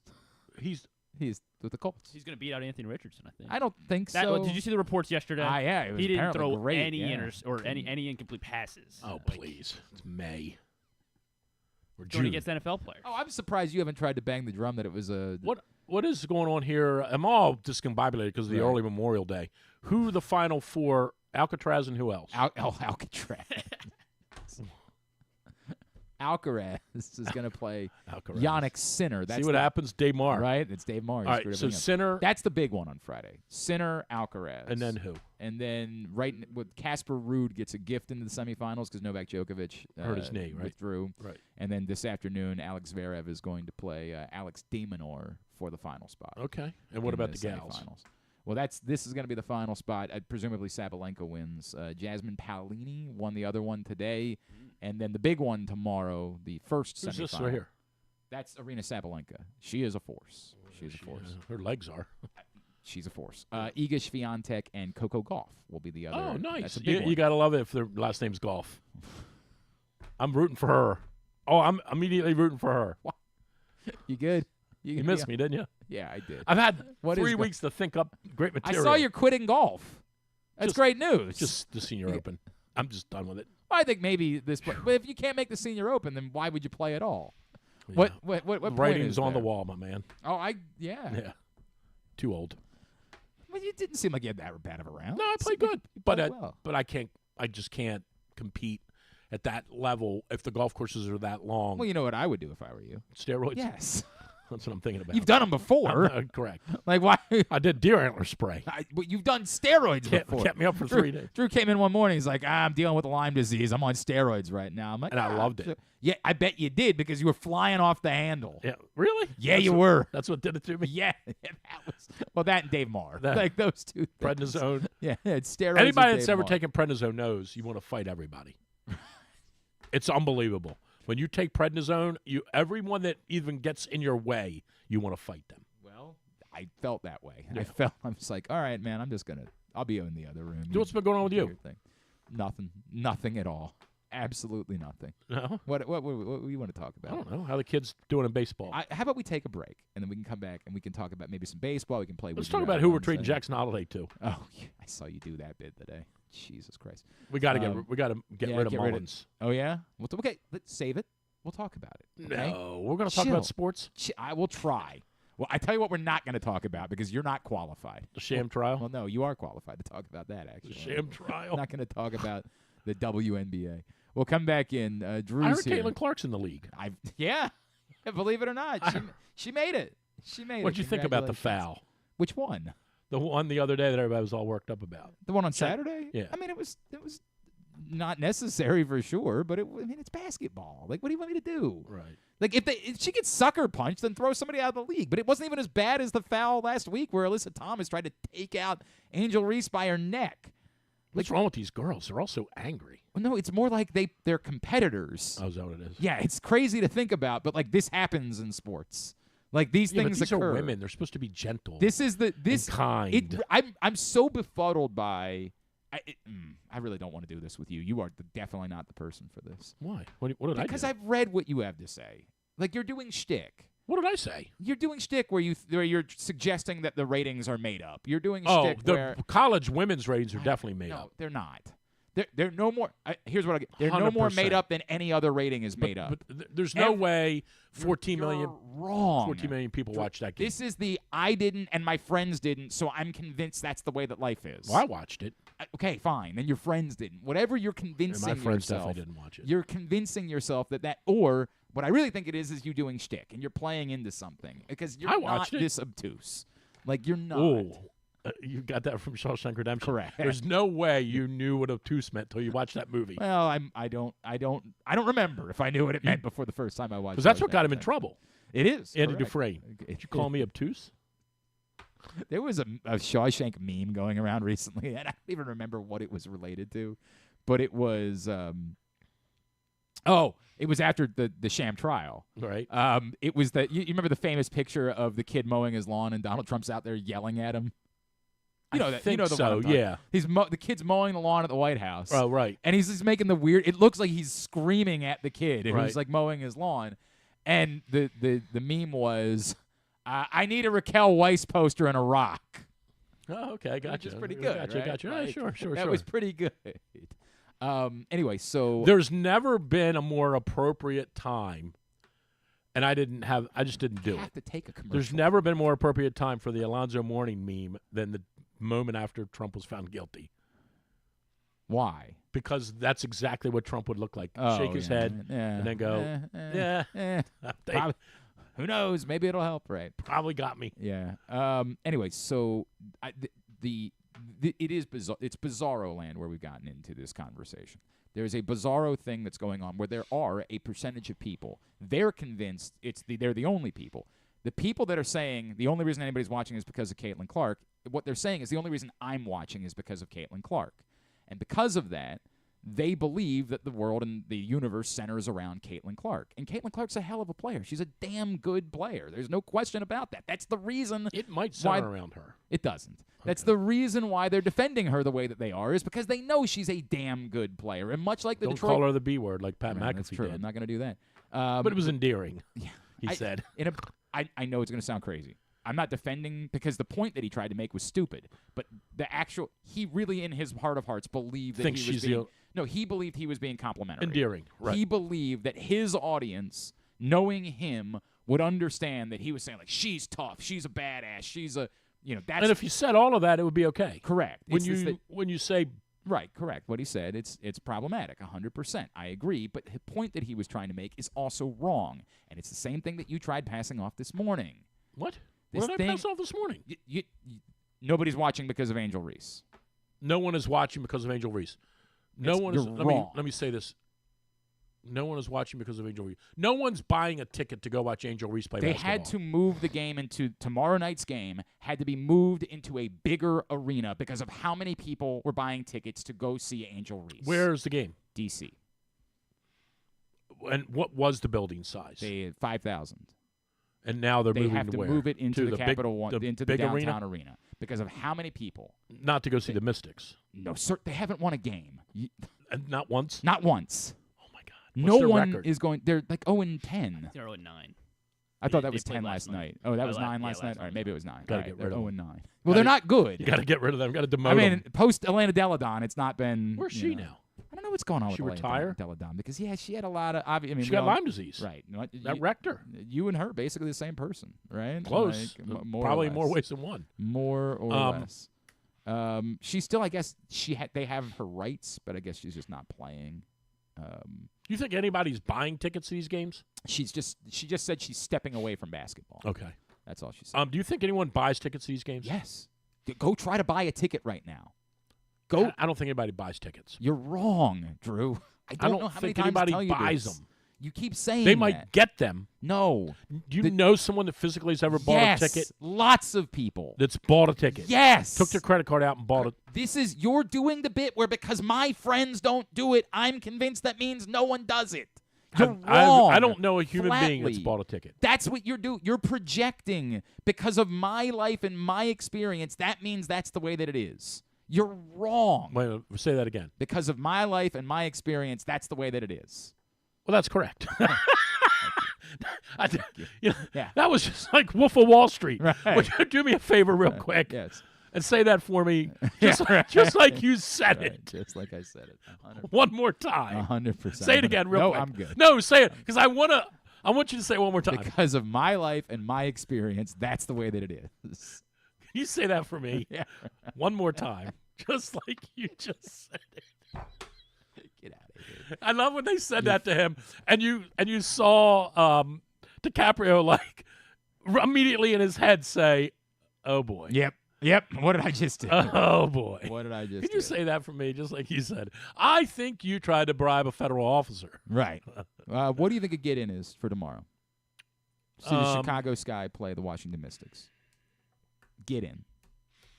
Cheapest ticket available. Oh, this is in the big building. Yep, in the big So building. they have an upper level. I assume the upper level's open. I don't know how much of the upper. I don't know like. I mean, even if the lower level were open, it would be 10,000 seats, yes, right? Correct. Right. Where is the other building, by the way? It's the one also they play in the district. I've never been to a. That's an where event like Towson. that's where the CAA tournament is. Yes. What's the get in? Let's presume it's just lower level. $14. 75. There's zero chance. 75. Of that. Nobody's paying $75 Drew, to go watch this game. You're wrong. I don't know how many times to tell you this. There's just no way. And again, and if you I do don't pay like this 'cause $75, I believe I'm you should arguing have against your head examined. You doing no. Yes. No. I'm still convinced This that you're is terrible. doing shtick and that you're just so hell bent on doing shtick that's what it is. You are This is new flatly material. wrong. This is new material. Yeah. There is no possible way that a human being with a brain would pay $75 to go down there and watch that game. What? Why? I'm gonna try. Oh I don't, my God! oh, What's I the hate- face I hate, on that ticket? I hate myself for What's doing the this. face on the I ticket? don't know what the face of the ticket was. I don't. I have no idea what the face of the ticket was. Well, you would assume it's got to be in the $35 range. Yeah. Well, I don't know if I would assume that anymore. Like event tickets in What do you general. think have it would be? 50. I think event tickets in general are in that. There's a $50 face value ticket to see a WNBA game. Drew, you're at some point. Oh my it's Lord. it's going to reach you how. Oh my gosh! Like, and again, that's why I know Find you're out not the this face stupid. value of these tickets. I know you're not this stupid. So I don't like, pay attention to it. There's no way the face value of these tickets is $50 and people are paying for you it. keep saying that. Like you think that you Now, can do put you it get over. these tickets because you are a Wizard season ticket holder? No. What? This is bad shtick, dude. This is bad shtick. This you're, is insane. You're doing really bad shtick now. This is crazy. Like I don't. And there can't possibly I don't be. know whether I can have this conversation with, because the conversation would be, what is it that you fear so much about the fact that this is reality? Why do you fear that so much? Like, what is your issue? There's no. What's strange about it is that, like, I know that you like women's basketball. I do like women's basketball. And so I'm so befuddled by your it can't fear cost of you this. $50 to go watch a game. That's the way that it is an event. Like, this is what I don't know what it. You keep trying to ignore these things. I don't believe 2 million people tuned into a cell phone stream of a preseason women's basketball game. Not a made-up ratings number like, hey, we're going to say it was 2 million people because we have a book and 6 people were watching it, so we project that out, and that's the average as we make it 2 million. 2 million actual people tuned into a cell phone stream of an Angel Reese preseason game. You are so detached from reality. I must be. Of what's going on here. I must be. That I can't even get you close. I must be. You are wildly off. I must be. I need to know what the face value of these tickets is. Try to figure out if you can. If you want to go into the resale market, is that where Correct. you're at now? That's now what Drew's working on. We're taking a bus. Trip to go see Indiana play. Well, Indiana? You can't get those tickets. You can't get them. Well, yeah. They also moved that game. Well, you're not going to get those tickets. They also that moved girl's that game to a the rock arena. star. Hang on, let me see if I can pull up what. She had 3 points the other night. Yeah, I mean she played back to back. I mean right. But 3 points. No, I you get could it. have It was a bad game. There's no getting around. You could have it. two in high heels. It was a very. In fact, I've seen very you get bad 2 game. points in high heels before. We weren't supposed to talk about that. I thought we agreed that was never going to come back. Remember the night Kansas City almost got in a fight with the guy because you were playing Papa Shot with his girlfriend? Oh, yeah, that did happen. He's like, hey, buddy. Well, then didn't he say, wasn't that when he famously said, it's you can't win, you got a murderer on your team. And then you turned back and said, you know why you can't win? You don't have enough murderer. That's why we just beat you 30-7 or whatever that game was. I don't know what happened. Remember that's when we got in the car with Jerry Coleman? What is it? Are these games back to back? It smelled like we were at a Dave Matthews the concert. Indiana game is on Friday night. These are back to back games. They're doing back to back again. But you mean like the same night? The Chicago Sky game is tomorrow night. The Indiana Fever game at Capital One Arena apparently is Friday night. They're back to back. Oh my gosh! Nights. Might as well just camp out. These games. Now, what's the get in for Indiana Fever or Caitlin Clark? They are opening more of the upper deck for Friday. Gotcha. Clearly, so Friday the get in is only 52. Gotcha. But there are definitely more tickets. So that are then available. That sounds for that weird. game. Like that tells me that the face on that ticket's 15. For the upper deck. Yeah. I don't know if it's 15. I don't think it's 15. I'm going to say still that's probably 30. Okay. Based on where and I've done a lot of this recently, like I'm going to guess that's a $30 face value ticket, but now it's available for $52. So you can go get that right now if you want to go check out Caitlin Clark on Friday night in D.C. I definitely would if I didn't have stuff. I'm trying to think. That's what I was trying to think if if I didn't have stuff plans. to do. Well, there's a U.S. Do you know there's a U.S. game, a U.S. men's national team game? At Landover. Yeah, they Friday play Columbia. Well. I want to take my it's kids. like a prelude to the Copa America. Copa America. Yeah, I want to take my kids to the Argentina game next week because my son's obsessed. Where's that game? That's the same place. Who are they playing? Colombia, maybe? No, U.S. is playing Colombia. Yeah, U.S. playing. They might be playing like.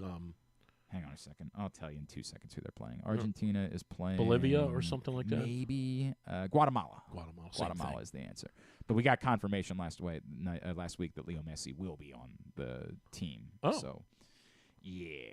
But they're also not opening the upper deck for that either. So those tickets are at Landover. Yeah. Why? I don't know. You don't want to have 75,000 people My guess in there? is they didn't know if Leo Messi was going to be there or not. Gotcha. Because that's been I don't know how much you've been following that. It's been a mess in the MLS, my right? God. Vancouver, they almost Vancouver. I thought there was going to be a riot. They almost burned right? the building down. 100%. So, but that's part of what happens. I mean, I've told you this story. Now this is on a. I got to stop. Take a break. I have to. We're going to get fired. Take a break. We'll let Drew tell his story. We'll do. I don't think you can get fired. Well, you're right. I can't. But it's what it is. It's Glenn Clark Grab Radio. A break. Thank you, Glenn Clark Radio. The ultimate fan experience awaits you at Sports and Social Maryland. See how we're raising the sports bar with our massive 100-foot media wall featuring 40 HD TVs and a 47-foot big screen. Bet on your favorite teams and this year's biggest events at the FanDuel Sportsbook while enjoying your favorite beers and cocktails, plus our delicious takes on bar food classics. Visit Sports and Social at Live Casino and Hotel Maryland at Arundel Mills. Must be 21. Gambling problem? Call 1-800-GAMBLER. Hagerstown, Maryland, a snapshot of American history that dates back centuries. Today, the roots of the city expand with another historical moment, the grand opening of Meredith Park, Hagerstown's new event stadium and home to the Atlantic League Flying Boxcars. Experience the energy, culture, and adventure. Plan your getaway today at America's newest and most innovative ballpark. You're welcome in Hagerstown, Maryland. Visit Hagerstown.com. The votes were all counted, and the results are official. Royal Farms was named #1 for food in the USA Today 10 Best poll, receiving more votes than any other convenience store chain in America. The next time you want to get some good food fast, doesn't it make sense to go to Royal Farms? Voted best in the USA and home of world-famous chicken. Real fresh, real fast, Royal Farms. The Toyota Tacoma comes in a range of models and trim lines, so you can choose the perfect Tacoma to reflect your unique personality and driving habits. Check out buyatoyota.com for deals on new Tacomas from your local Toyota dealer today. Gambling can be a fun and entertaining experience, but there are risks involved. If you're planning on betting on the game at the casino or on your phone or computer, know your limit, stay within it. Set a budget and a time to stop. Remember, gambling isn't a financial solution, and it doesn't mix well with alcohol or drugs. Know the risks and have a plan before you begin gambling. For free and confidential services, call 1-800-GAMBLER 24/7 or go to helpmygamblingproblem.org. The Ed Block Courage Award Foundation has been working in partnership with the NFL for 46 years to support abused, neglected, and at-risk youth across the country, partnering each team with a children's facility or program that supports the well-being of those in need. Annually, one player from each team is selected by their peers to receive the Courage Award for their inspiration on and off the field. Learn more about how the Ed Block Courage Award Foundation makes a difference, and be sure to check out their latest podcast and web series episodes at edblock.org. Coming back in here with Glenn and the other guy, Garrett, whatever his name is. You know who they are.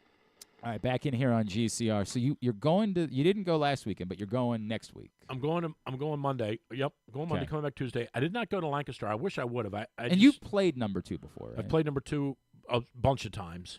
I've also played Lancaster. It's the best score you've ever had on number 2. I think I was 3 or 4 over. Wow. But no, how? Well, yeah, this how? was 10 years ago when I was a lot younger and more mobile. That great golf course. The real players don't play to 3 over on number 2. Hold on a second. Yes, you're playing. I'm not playing the championship tees, and I'm not playing in the U.S. Open. Yeah. Great golf course. different, I'm talking golf agronomy now. Like, this is all sand. I regret it now. Right. It's all sand-based. Different players are going to prosper there. Unfortunately, one of them might be Scheffler, or fortunately. Great golf course, though. Phenomenal. All right. Well, this place up in Lancaster, though, spectacular. Now, if you want to talk about the dichotomy of women, women in excellence in sports and men in excellence in sports, and how they, if they ever could, be compartmentalized, if you made the men play that golf course as far back as they could play it, and you allowed the women to roughly play the yardage that they played it this past week, but maybe move them up between the normal women's tees and the men's white tees, let's say. I don't know that the women would be that far off from the men. Okay. Those girls up there, the scores they shot at that golf course were, and I know only two of them. I was going to say, not everyone did. No, only two of them broke par. Yeah. But anything 75 or below, where they played it from is out of this world. Those girls are so good, it's crazy. They just don't hit it as far as the guys. But it's all relative. If they're playing a 440-yard par 4, that's going to leave most of them with 180 yards in. The difference is those girls hitting it 180 are hitting a 5-iron in, whereas the guys are hitting an 8-iron in. Okay. But the girls could compete with the guys from their tee box. It was a bummer for them to lose Nelly Korda and Lexi Thompson. She did that to herself. I'm not trying to suggest that. I know. I'm saying it was just no. You're right. Yeah. Particularly Korda, Lexi. No, but given the fact that she announced her retirement, there was a lot of attention that was being paid to her going into the tournament. It was a bummer for them that they didn't have those two around for the weekend. They didn't have many tickets left, right, for Saturday and Sunday. But because I think they said they had like 4,000. They sold out everything but 4,000. Those other 4,000 would have been gone. Those, if Korda would have been somewhat in the hunt. No doubt. Or Lexi, too, for that matter. But spectacular golf course. All right, let's do this. Let's play Would You Rather Wednesday. I just got the scenarios up on Twitter at Glenn Clark Radio. They're up on Facebook, facebook.com/Glenn Trey Jackson Clark Holiday? Radio. I'm a yes. Would you settle down? Had Get your responses in, and someone will win a $25 gift card to Glory Days Grill. Number 1, 3 options. Would you rather, when Jorge Mateo comes off the IL, the Orioles, A, send Connor Norby back down, or DFA Ramon Arias, or option Cedric Mullins and just make the pieces fit?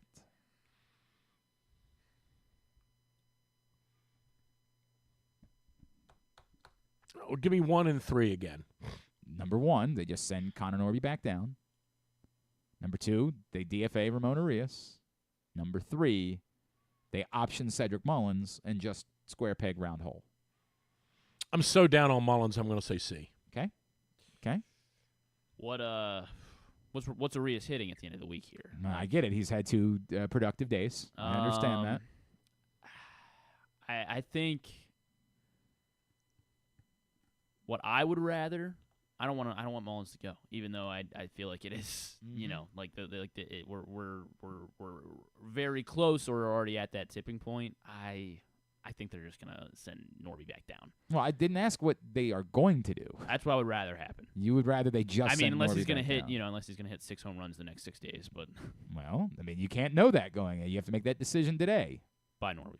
All right. I'm going to say that a week ago I told you my answer was that it was time for Ramon Arias to go, so I'm not going to back off of that just because of 2 games. I think the Orioles have moved past. I think they have. I think that they have. They're beyond the value of Ramon Arias. Now, if they let him go, somebody will pick him up. Yes, 100%. But you're not gonna. If you tried to trade him, no, you're not getting anything for him. No. If you tried to trade Mullins, you would get something for him, but you wouldn't get much for him. No, you wouldn't get much for him. And I don't think they would not be moving on from Cedric Mullins. They'd be doing. Look, right now it's pretty clear they're doing the first thing on the list. The first thing on the list is sit him down for a few days. He's already missed the first 2 games of the series. I think it's stretch it out for the better part as long as you can. As long as you can, you sit Cedric Mullins for a few days. That's the first, in case of emergency, break glass thought process from the Orioles. After that, it's, can you talk him into a mental health IL stint, right? Can you say, it just step in a pothole? Well, you can't do that anymore. The Mets found that out. Like, you put somebody on the IL that doesn't want to be on the IL. They better be hurt. You're going to. It's going to be. You could lose your job over that. You can't do the fake IL stint. You got to talk to him and see if he would agree about a mental health IL stint. If he doesn't, then he has options still. Like, you're not giving up on Cedric Mullins. You're just saying, dude, if you're not working with us, it's not working. So you're going to have to run around in Norfolk for a little bit. We're trying to avoid that. What do you think about him? You think he's done? No, I don't. I don't think he's done. I think if this was affecting him as, I think he might be. Yeah, I would agree with you if the defense was a problem. I would agree with you if the base running was, like, if he was a mess. Yeah, but who cares about any of that? No, that stuff matters. That stuff matters. Not really. It does. Not when you're hitting 180. No, I'm not saying it justifies you being in the line. I'm over it. 2 weeks ago, I couldn't sit down Cedric Mullins because that stuff was too important. I'm past that now. I have reached that point. But it does still matter. Like, are you still a baseball player? I am an old school guy when it comes to this, but I disagree with you. He's still a if baseball you're hitting player. 180, I got no room for you. We're saying similar things in different ways. Okay. I don't think he can be in the lineup every day anymore. I don't think you can do that. But I do still think that because he can do those things, there's enough there that you don't want to just get rid of him for the sake of getting. Of course, they wouldn't do that. It's insane to just get rid of a guy that has options. You don't have to DFA Cedric Mullins. They're not going to. It's just not going to happen. They're going to have to figure it out and work, and his confidence is going to have to come back somehow. But I'm not convinced that it's just over. I am a huge believer in defense, but I don't think you can keep him around hitting $180. You keep saying that. I'm telling you, you can't put him in the lineup. But you say you can't keep him around. What? You don't have to do anything. You can just option him. He has options. That's all you got to do is send him back down and see if he can get down there and get things going again. And they might come to that point. And do you think you think that can work? I don't. Can it? Yes, 100%. It happened once with Cedric Mullins. Okay. Am I confident that Cedric? I think we all knew Cedric Mullins was never going to be the 30-30 guy again. That was absurd. That was not going to happen. Like, that was a once-in-a-lifetime thing. But am I confident that Cedric Mullins, because he can do those other things, could still be a helpful Major League Baseball player? I don't know what's happened to him, man, but something is It's rough. off. There's no doubt about that. Hayes ain't much better. I know he rescued himself the other night, but yikes. But he's Hayes very specifically has value because he hits lefties. And nobody wants to, like, even as bad as it was, Austin Hayes was still hitting like 340 against lefties, even at the worst point of the season.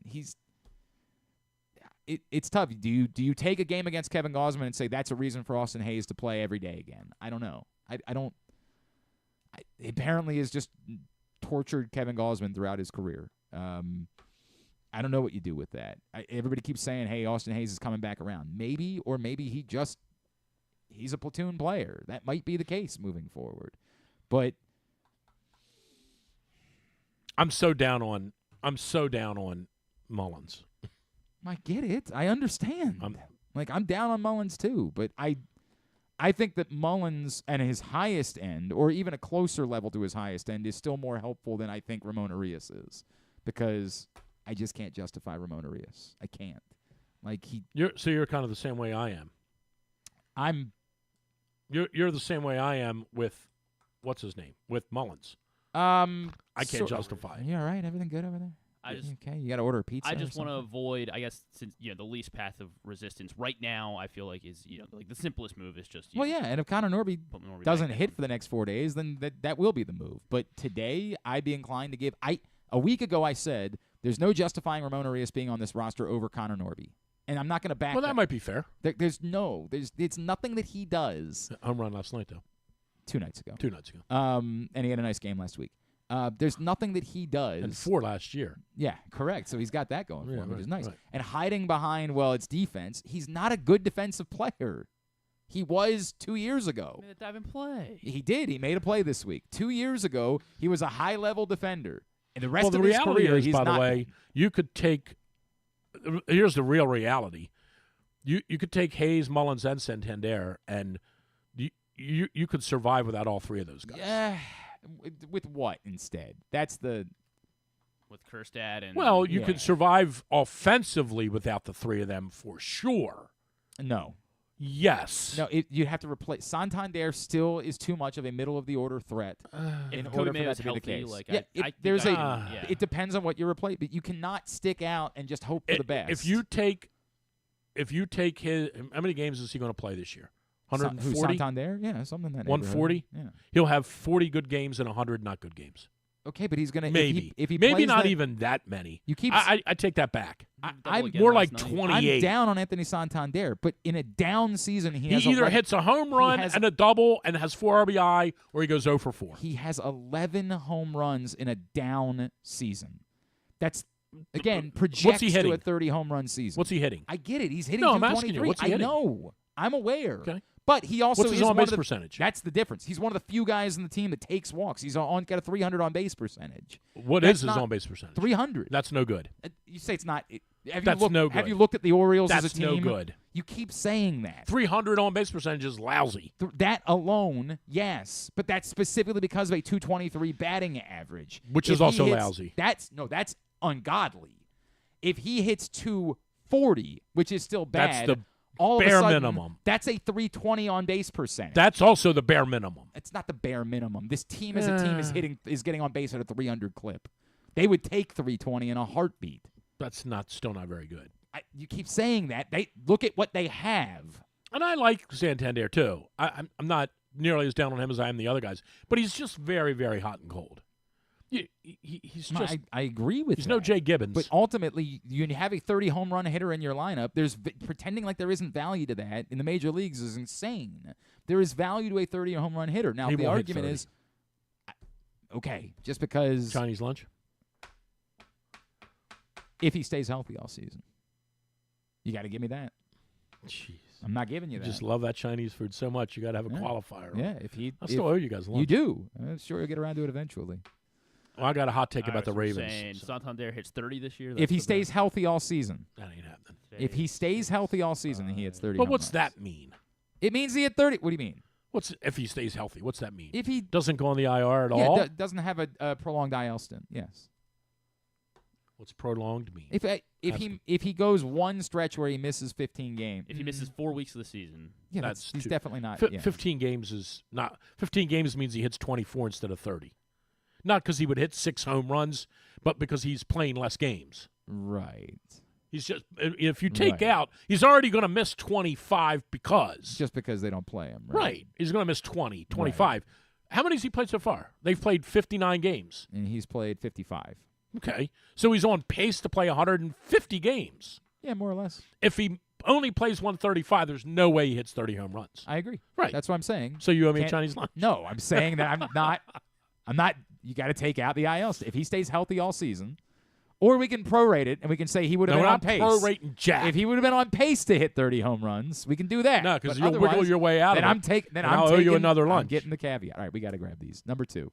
Would you rather? Oh, you don't know anything about the NBA. Why would I ask you? Yeah, this? I do. No, you don't. Dude, the Lakers won the thing back in December. 100%. I guess at the end of the year they do them versus the winner of this series to be the real champions of the year. Relegation and promotion. Is that how that works? Right, go ahead. Ask me anything. I know who's in the final. Would you rather have Doncic and somebody else? Would you rather have the overall better team, the Boston Celtics, or the overall better closers in the fourth quarter, like the Dallas Mavericks have?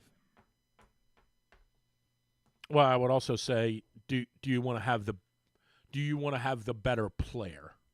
Well, that's part of it. In the championship. But that's the part that you're doing. I'll take Dallas. Okay. I'll take Dallas because I think in this case, you do want the best player, and part of that is the closing.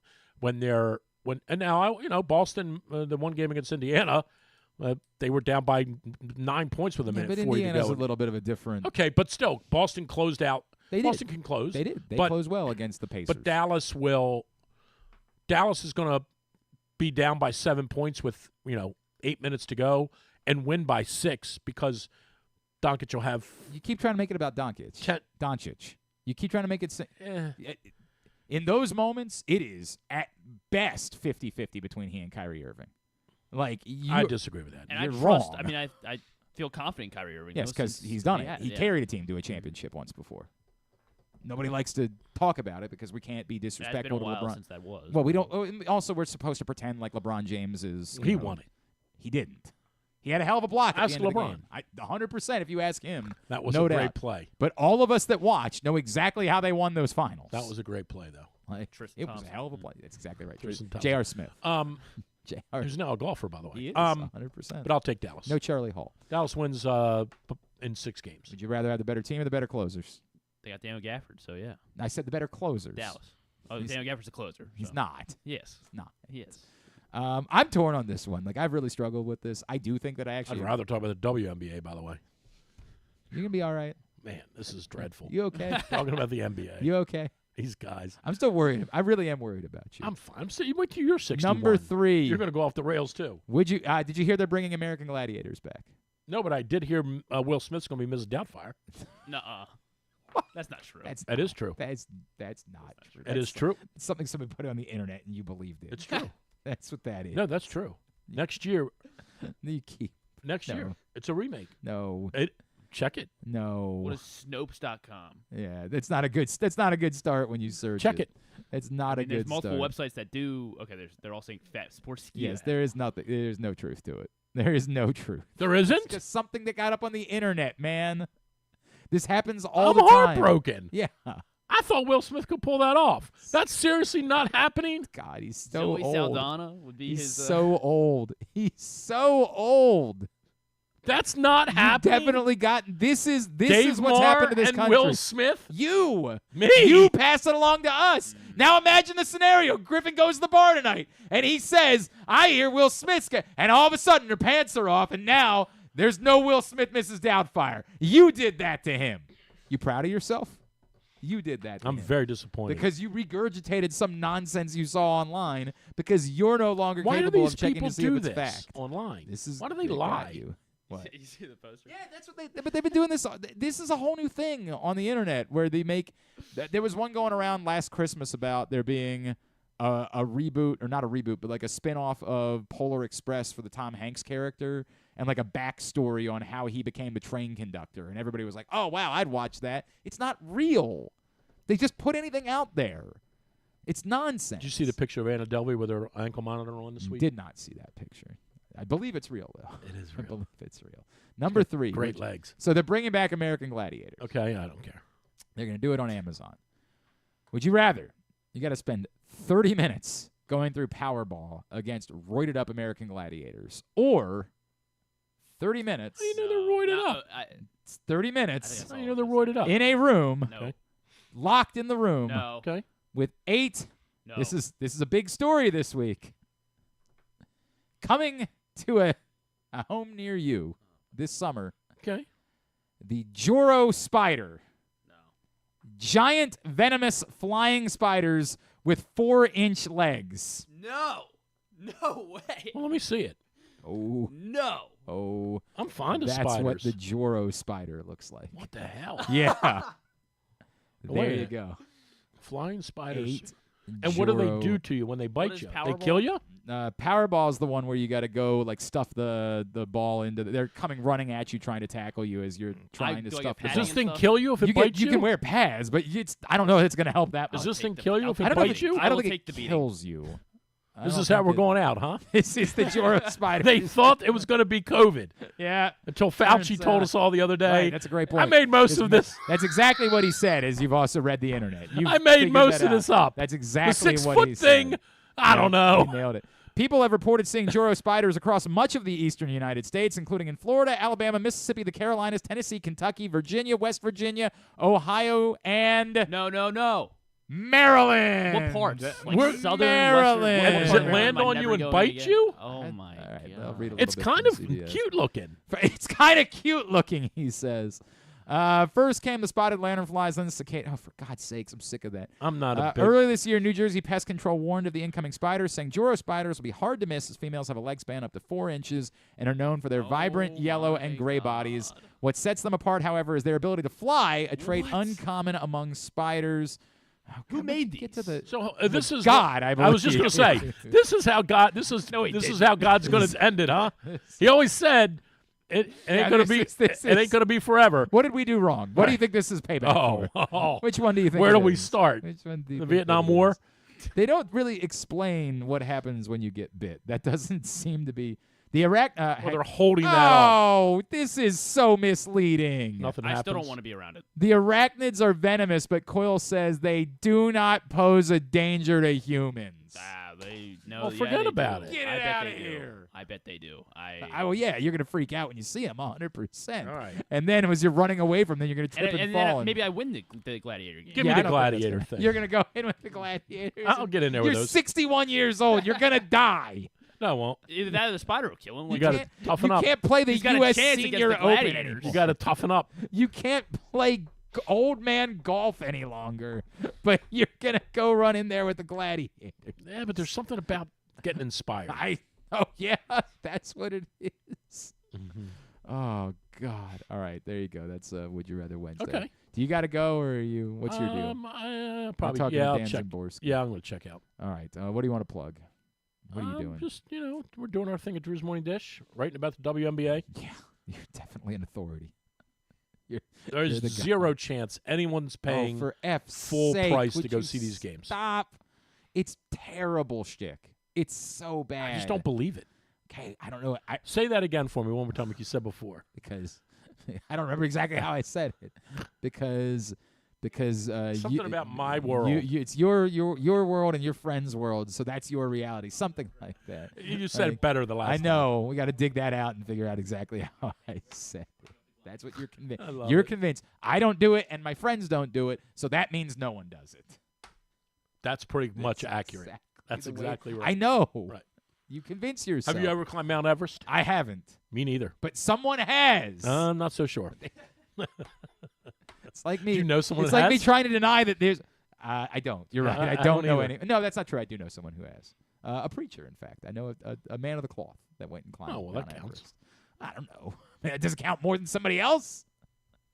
I also would say this is like people that whenever what was the My Little Pony? There's just no way anyone's paid full price for it. Stop! Would you just stop saying these things? You just haven't. There would be the My Little Pony convention would come to town, and people would be like, "What?" I'd be like, "There'd be 15,000 people there. 15,000 dudes would go to a My Little Pony convention in Baltimore, and everybody else would make fun and be like, "What is this? Who would do sure that?" they're really men? Yes. All right. Is it ironic? No, they called it. Hey, you they called worry about. They called it BronyCon. You worry about your Payne Stewart. You worry about your Payne I was doing a Stewart thing. show downtown one Friday, and it was during BronyCon, and a lot of them came into Hooters. They were half horse, half man. Yeah, that's exactly. They were centaurs. We don't need an effing centaur. All right, get out of here. I'm going to talk some. Belmont Saturday. Oh, yeah? You're going to bring him in? You want to come back in so he can come in and call it? Oh, no. I finally abandoned that no. a couple years ago. That's Drew Forrester. Fairways and Greens, Sunday, 4 o'clock, 105.7 The Fan. He'll be, I guess, previewing the U.S. Open this week, so you can check that out. All right, let's talk some baseball. Our buddy from Fangraphs and ESPN. He is Dan Szymborski, and he is back with us now here on GCR. Dan, it's Glenn. It's always good to catch up, man. Thank you for taking the time for us. No problem. Just for the record, I am not a brony. I want to make it very clear. I was not accusing you of being a brony. And by the way, I have no beef. Whatever you're into, that's what you're into, right? Like, yeah. I don't want to make it seem like I'm disparaging the bronies either. That's what they do. No, That's their thing. I appreciate them because the thing is, before the internet, I thought I was odd. Like we were just talking. There is a percentage of people that, like, if I don't do it or my friends don't do it, then I'm convinced it's not real or it's not happening or nobody. And we have to understand there's a whole big world out there, and the things that we're into are not the things that everybody else is into, and that's okay. That's quite all right. All right, Dan, one thing I'm not into is the idea of Julio Teheran pitching at the major league level. It seems like you are in agreement. I don't have any beef with the Orioles. It's really hard to convince me that they can be a bad minor league signing. Like, there's no pain to it. What is the cost of this? The pitchers they've had at AAA for the most part this season haven't been very good. They don't. If they had more pitching prospects in their system, this is probably going to be a different conversation. I think fine, go ahead, let them run around for a couple weeks, make some starts. But my gut is if you're pitching Julio Teheran at the major league level, you're in an awful lot of trouble. Yeah, something very bad has happened if he appears on the roster for more than like an emergency start on a Sunday. His role is kind of like that can of store brand minestrone soup that's in the back of your pantry that you bought in 2013, and you hope that society never gets you to the point where you're going to have to actually open it up and eat it. I think there was more hay made about this signing because John Heyman kind of mentioned it, like the Orioles are a contender picking up Teheran. So but it's probably a nothing burger. The other weird part to me is that, like, it also happened to be yesterday that Brandon Hyde said, well, maybe Kyle Bradish isn't going to start on Thursday. We might bump him back to Friday. And then if that's the case, then you need a starter. And the easy thing to say is, okay, well, let Cade Povich come up and make the start. He's been pitching really well. He's earned it. Either way, you got to make a roster move. Like, in some bizarro world, it would almost make sense to me if, like, the deal with Julio Teheran is like, hey, bro, we're going to have you make a start on Thursday, and then that's kind of that. Like, that's all that this is for, is because somebody's got to make a start. I don't think that I would like that, but in terms of somebody that can go from the roster, I would have no problem with that being Julio Teheran. Yeah, one game isn't the worst thing in the world. Every great team, if you go on their Baseball Reference or Fangraphs page and look at the back of their roster, there's always someone that you says, oh, I did not remember that they were on the team. Dan. It's just the way it is. You need a lot of people to cover a season. Dan, we just had this conversation yesterday. I utterly and completely, 1 year ago, the Baltimore Orioles won 100 games last season. They were an objectively very good team, even though it didn't end well, right? 1 year ago, on June 4th, 2023, the player of the game for a win over the San Francisco Giants was Josh Lester. I need you to know that if you had woken me up yesterday morning and said, hey, what is Josh Lester? I would have said, I've never heard that name before. I don't know what that is. And then you would have said, that was a player that helped the Orioles 1 year ago today. I would have said, you are a liar. Then I would have thought, oh, maybe I vaguely remember that. Like, that's 100% these things occur. So I have no beef if that's the answer. And I don't know what the Orioles should do if they need a starter tomorrow. I get the idea of, hey, Bradish didn't look good, and he is dealing with the shoulder thing. But even if you bring up Povich, you have to make a roster move. And poor Nick Vespi, you've just been yo-yoing him all season. Is that just what you're going to continue to do?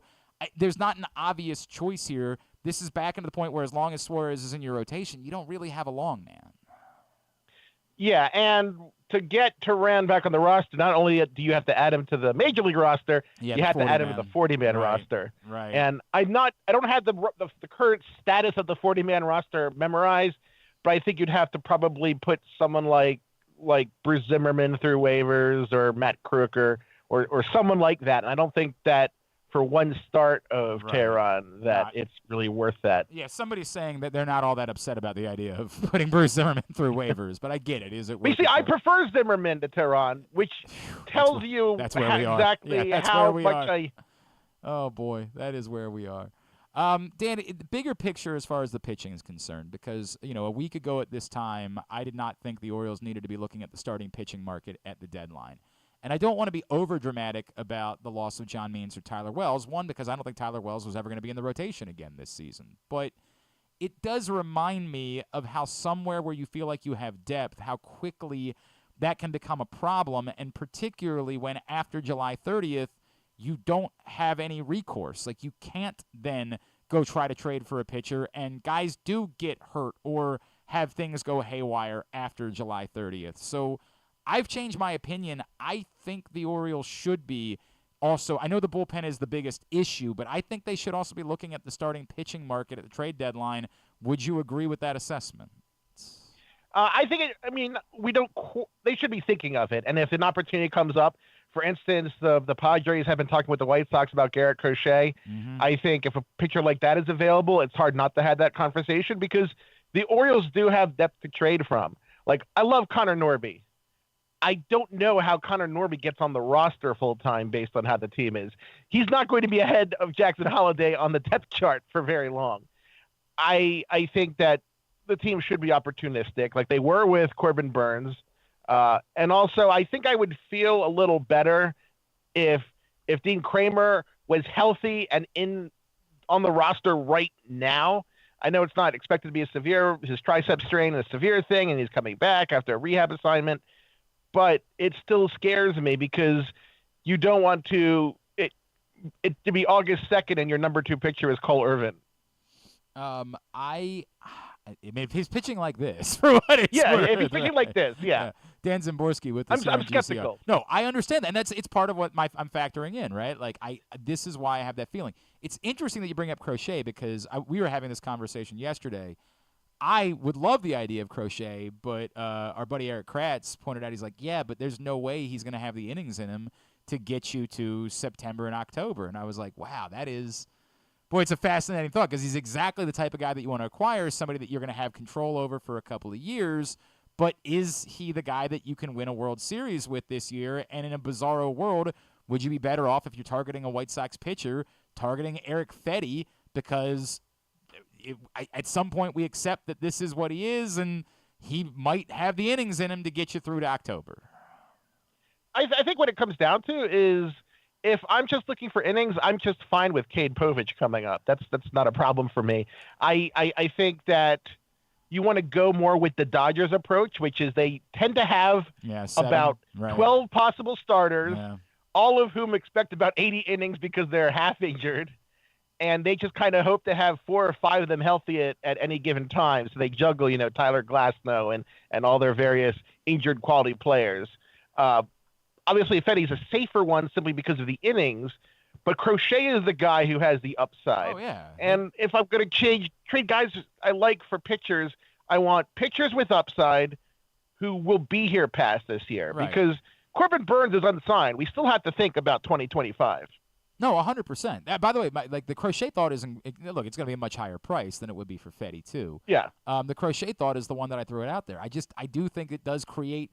If you do it, you do create another problem, similar to the conversation we had about Grayson Rodriguez a year ago, which is okay. Now you got to figure out how you're getting to the end of the season so that he still has innings left. And to your point about Dodgers, you call that a good problem to have, right? Like, I'd like to deal with that. I'd like to have more good players, but you still do have to deal with it, and you still have to think about that the rest of the season. Maybe it is at a cost, man. I love Garrett Crochet. Like, I'm all in on having the conversation about Garrett Crochet, depending on what the price is. And if the centerpiece is Connor Norby, let's have that conversation, right? Yeah, and I do want to warn you that I also like the idea of Blake Snell coming to Baltimore, and that has not worked out for the Giants this year. Oh, man, that's a great point. So, right? Disclaimer. Yeah, I like Jordan Montgomery too before the season. So. Yeah, I love the idea of the Orioles having, not necessarily Crochet, but I love the idea of taking an underrated fly ball lefty and putting him in Camden Yards with the changed wall, which has made it kind of dead for right-handed hitters for power purposes. Play the park a little bit. But, unfortunately, it's not like Amazon. You can't go on and choose which picture you want. Yep. You have to choose from the pictures who are available. Yep. And there just aren't a lot of better options out than Crochet. There's no doubt about that. Dan, we play a silly game on it's Would You Rather Wednesday. We do it every week, and this week we're talking about what I do think is a very real scenario that's about to face the Orioles, and we talk about Connor Norby, is that when Jorge Mateo comes back from the 7-day IL, presuming nothing else has happened, presuming everybody else is healthy, I would think that your options are either A, you just send Connor Norby right back down, B, I, a week ago, was in favor, and I get he's had a couple of nice games, but I was in favor of DFAing Ramon Arias and saying I think that this team has outgrown Ramon Arias' value, or at some point it feels like we're getting awfully close to a point where you have to address Cedric Mullins in one way or another. And I get that it's a square peg round hole because, Connor Norby doesn't play center field, but you have, right now, Kyle Stowers isn't getting a lot of playing time. You have guys that can play more in the outfield. What do you do at that point? Like, is it as simple as just, hey, Connor Norby's here for a week and then you send him right back down? Or is it time for them to make a bolder decision roster-wise at this point? I think your inclination to think of Mullins as the linchpin is actually pretty interesting here because he's the one player in the lineup who's struggling, and there also isn't an obvious replacement for him. If you have an idea on how to keep Norby and get someone else in center, and that's where the team feels they are, then that's the best idea. But I don't want Norby to be in a situation where he's coming up and not playing, and he's sitting on the bench most of the time. We had that with Kjerstad earlier, that they called him up, and he didn't really do anything. They could have gotten anyone to take his role. He played, I think, less than half of the games that he was called up for. I mean, they could have just dialed up Willie Mo Pena or Austin Kearns and had them sit on the bench for a week if that's all they needed. I guess the question would be if you do so, like, you would play Cowser every day in this scenario, and you could sort of platoon Hayes and Stowers, I guess, but Mateo could play center field in a pinch. I think the question really at that point becomes, as helpful as Jorge Mateo had been in the last couple of weeks, would you be inclined to play Connor Norby every day over Jorge Mateo? I think I would, given that choice. Yeah. And if you're going to be creative about it, I might go a little weird with it, and do kind of what the 1986 Mets did. Okay. I'll have to.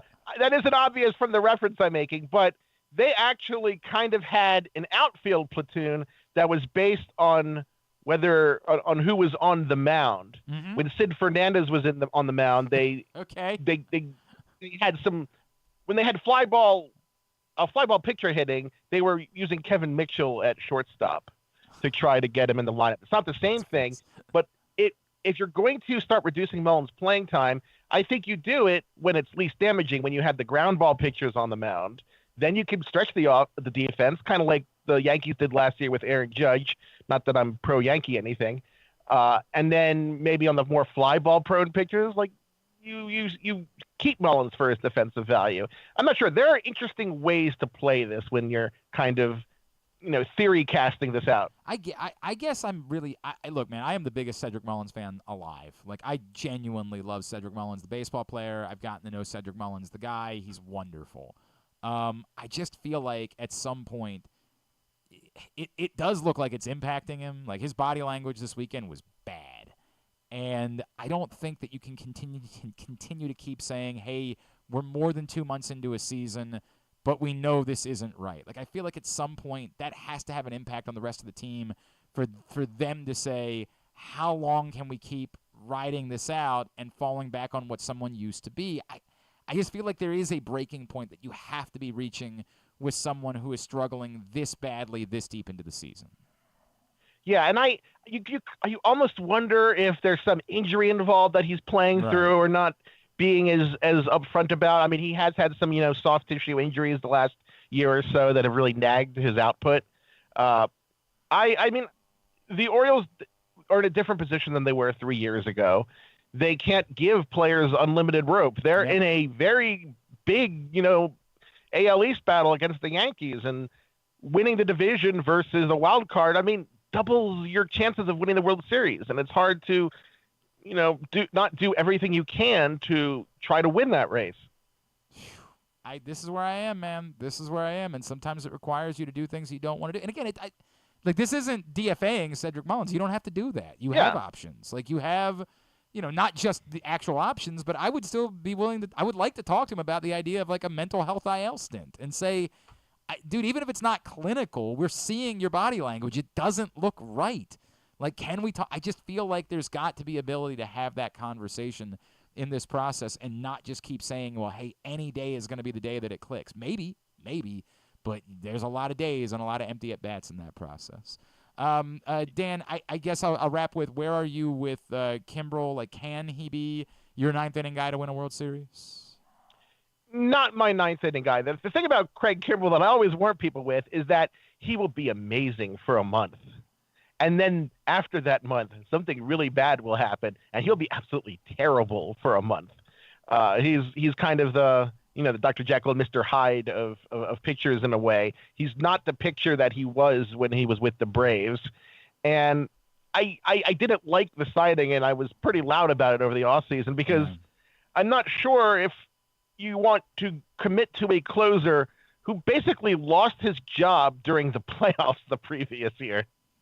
Yeah, that's I didn't like it at the beginning. I thought that, like, hey, bring him in. I have no beef with him being one of your leverage arms. When you need multiple leverage arms, right? Like, I have no problem with that. But being the guy, I'm not good with that, man. Not good with that. Yeah, Cano is the best reliever that's healthy on the team. Well, and I think whenever he's healthy, I think that he's the default.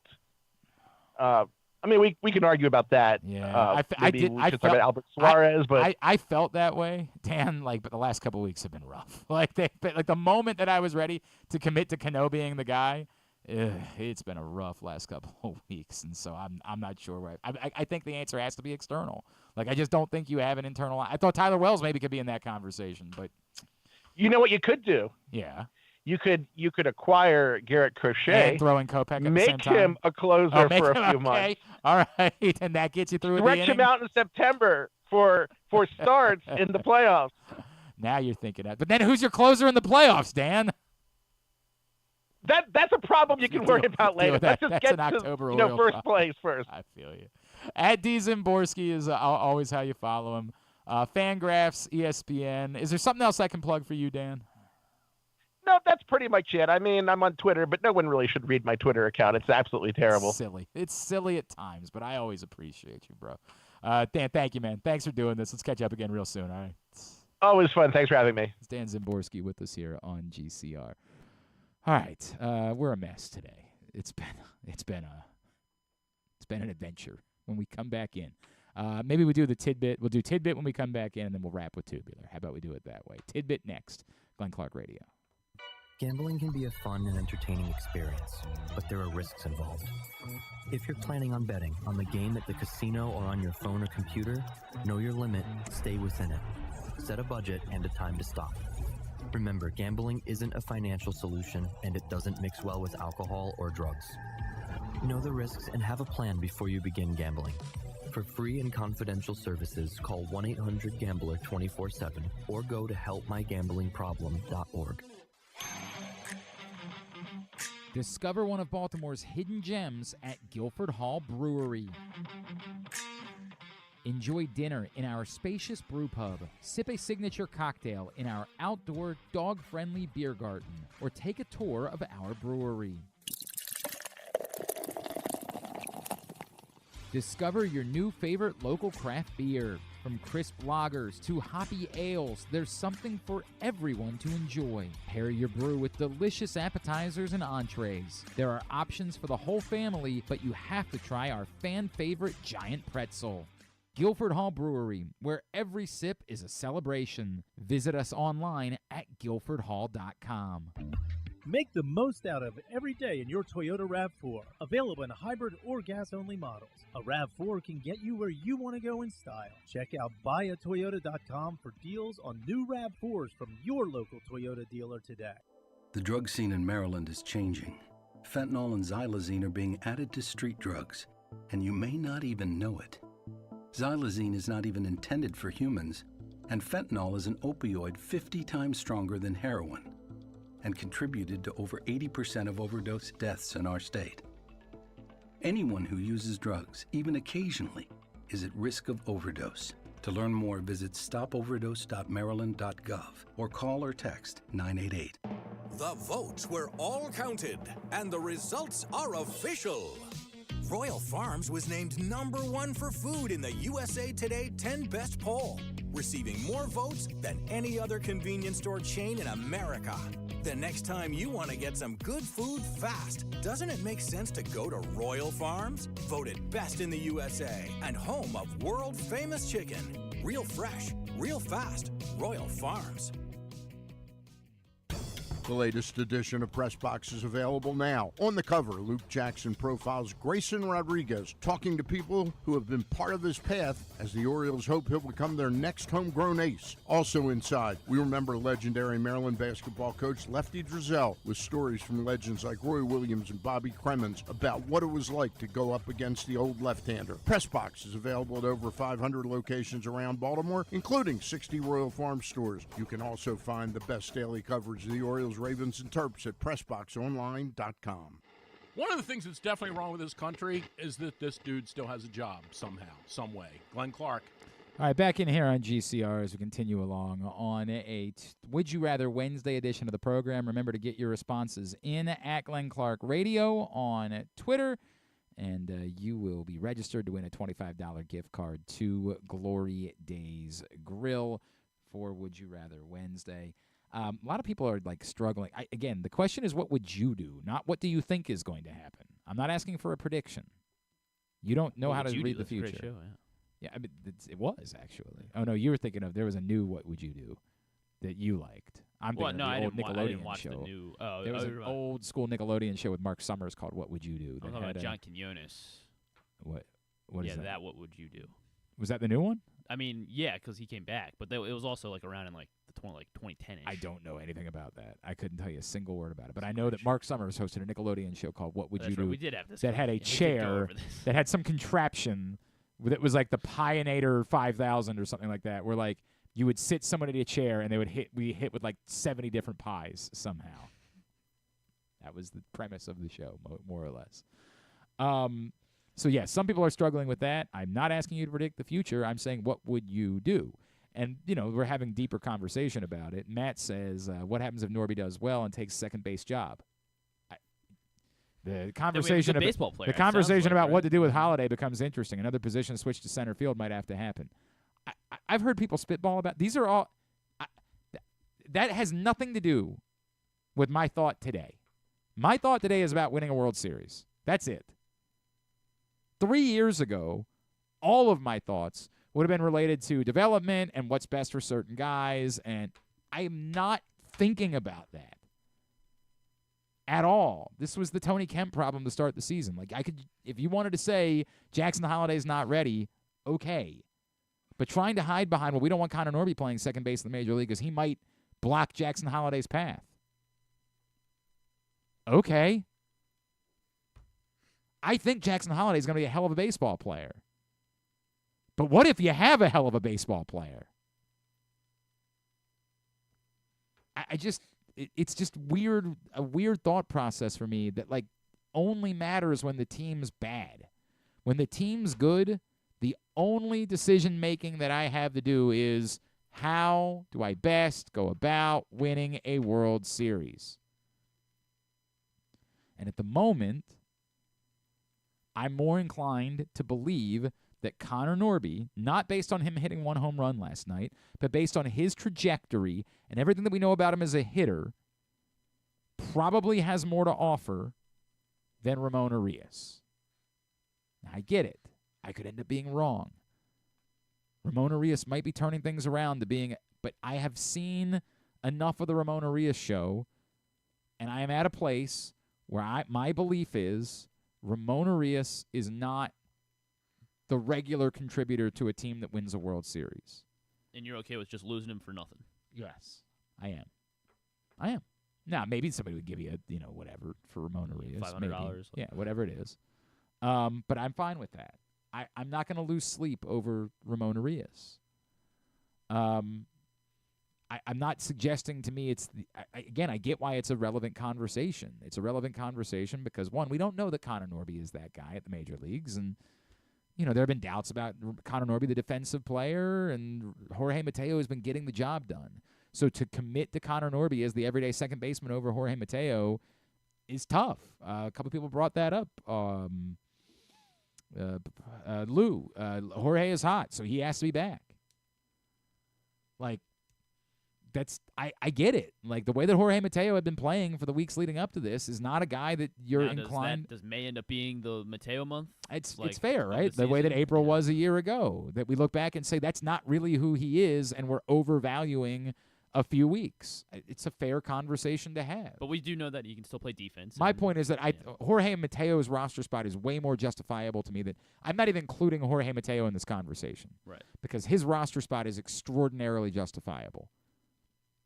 He can play defense. He hits he hits lefties, and this year he's hit a little bit against righties too.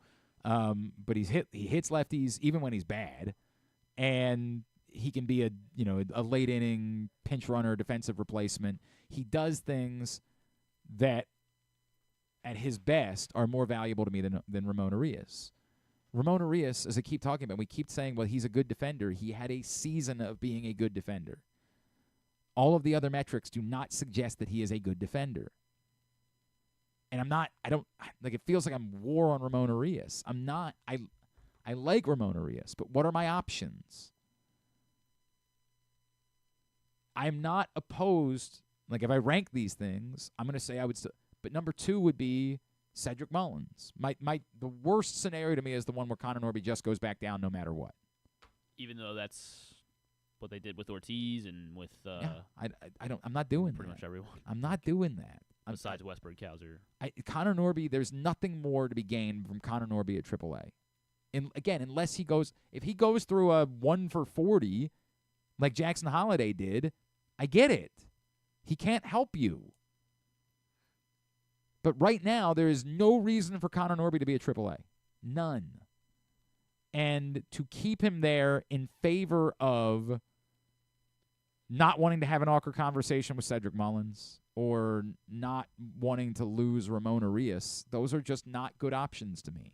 I mean, maybe this is the point where, to steal Eric Kratz's hypothetical. This is the point where when Mateo comes back, and then you send Norby back down. That's the 2-week period where you tell Mullins and Urias that your spots are on the line here, and it's over because in 15 days. Like, why do you Norby's need back 2 up. more weeks to make that decision on Cedric Mullins?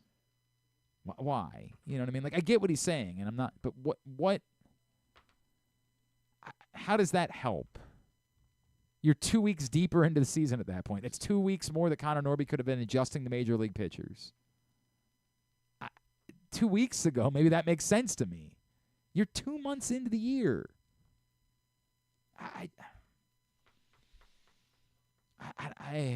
It's difficult because all this is painful. Like, these are great problems to have. Like, that you don't want to lose guys. You don't want to, God bless. But this began with me saying I'm not making decisions based on does this block Jackson Holiday. It's not something that I'm concerned about. Guys get hurt. These things happen. They can knock on every piece of wood that you want, but unfortunately guys get hurt. And so at some point this year, you might need Jackson Holiday to be up here because the guys that you really like, one of them goes down for a couple of weeks. And then if he gets up here and he proves it, then you can move the pieces around then. Like, this really does become, you're going to have to square peg round hole some things moving forward. Your depth is with infielders. Unless you're trading them. And if you are able to work out a trade, Dan Szymborski's trying to get me back up. Because yesterday, Eric Kratz really got me off the Garrett Crochet. He really did. Like I said, you can't do that. He's right. You can't do it. You're not going to be able to get the innings.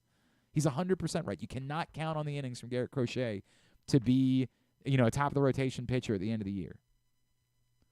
Dan Szymborski's point is, well, you're going to have to handle that. And they had that problem a year ago, right? They had to do that with Grayson Rodriguez.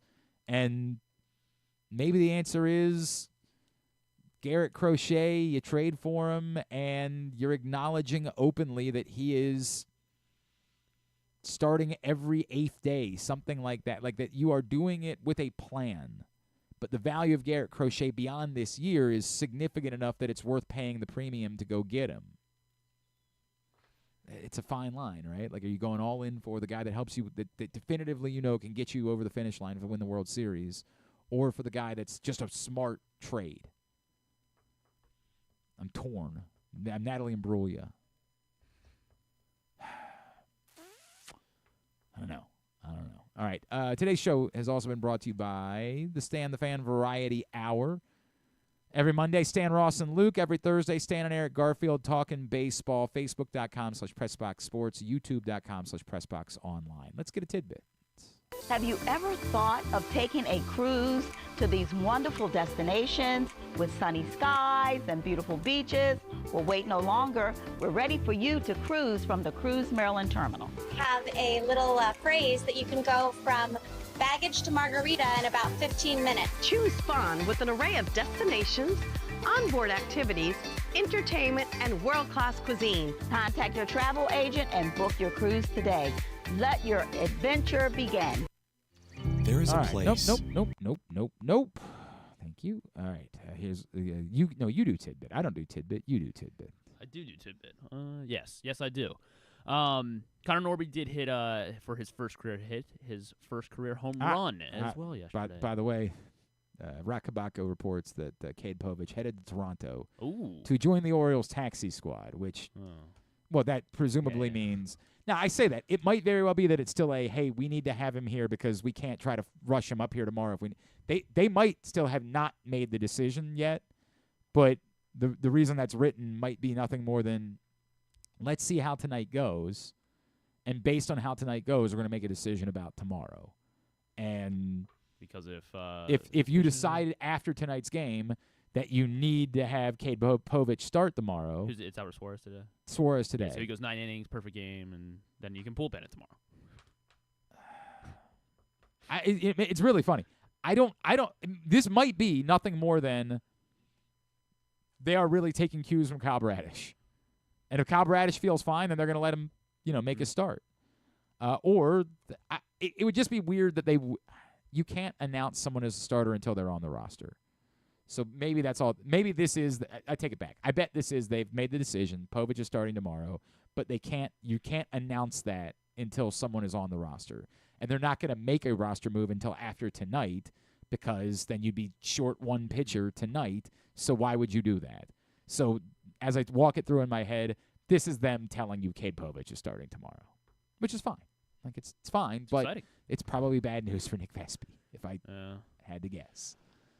Unless there's a pitcher Bradish is bad, like and that's the scarier thought is that Bradish needs to be back on the with Bradish. If he needs to go to the IL, then you're panicked, right? Mm-hmm. Like because you don't think he's going back to the IL for 15 days. You think it's because he's getting the surgery. Like that's the panic part about this. Norby hit a home run yesterday. He did. It was his first. It was also his first hit. I was looking really hard. I could not find, because everyone was saying he's the 12th Oriole to hit a home run for his first career hit. I could not find the full list, but we do know the previous three to do this, a home run in their as their first career hits. Home run as their first career hit. I saw Trey Mancini was one of them. Trey Mancini was one of them. Two more did it after. I don't before Norby. Norby. Oh, yeah. Norby. I don't remember. Stowers? No, not Stowers. I don't remember who the others were. He had a double in Toronto with his first hit last year. I believe you. I think we just all remember. Yeah. No, it wasn't last year. It was both. It was 2 years ago. One was 2022. One was 2023. One was 2022. One was 2023. All right. How about Jordan Westberg? Not Westberg. How about? Didn't even infield singles. I don't remember. How do you expect me to remember these things? You should remember. Well, because these are the Orioles for the next 10 years. So yeah, you should. Well, I know it's not. Remember every moment of their career. I know it's not Adley. Not Adley. Gunnar. Gunnar in 2022. I don't remember. In Cleveland. Remember his helmet came off. Oh, maybe I remember that. And then this one was, I guess, a little bit more forgettable. But in September 15th of 2023, they were losing like 7-0 to the Rays. I was there. Yeah. Yes, it was Kerstad. Heston Kerstad. All right. So that is the recent company that Connor Norby joins. Frankie Montas yesterday took a no-hitter against the Rockies into the 7th inning. But also he became the first pitcher ever as a visitor at Coors Field. To throw at least 7 shutout innings with 9 strikeouts and allow no more than 1 hit. Frankie Montas. It's a difficult place to do that. It is. And then this was the tidbit I was going to do yesterday. So in the month of May, Ezequiel Tovar became, I don't know why I'm doing Rockies themed here, but it's very weird.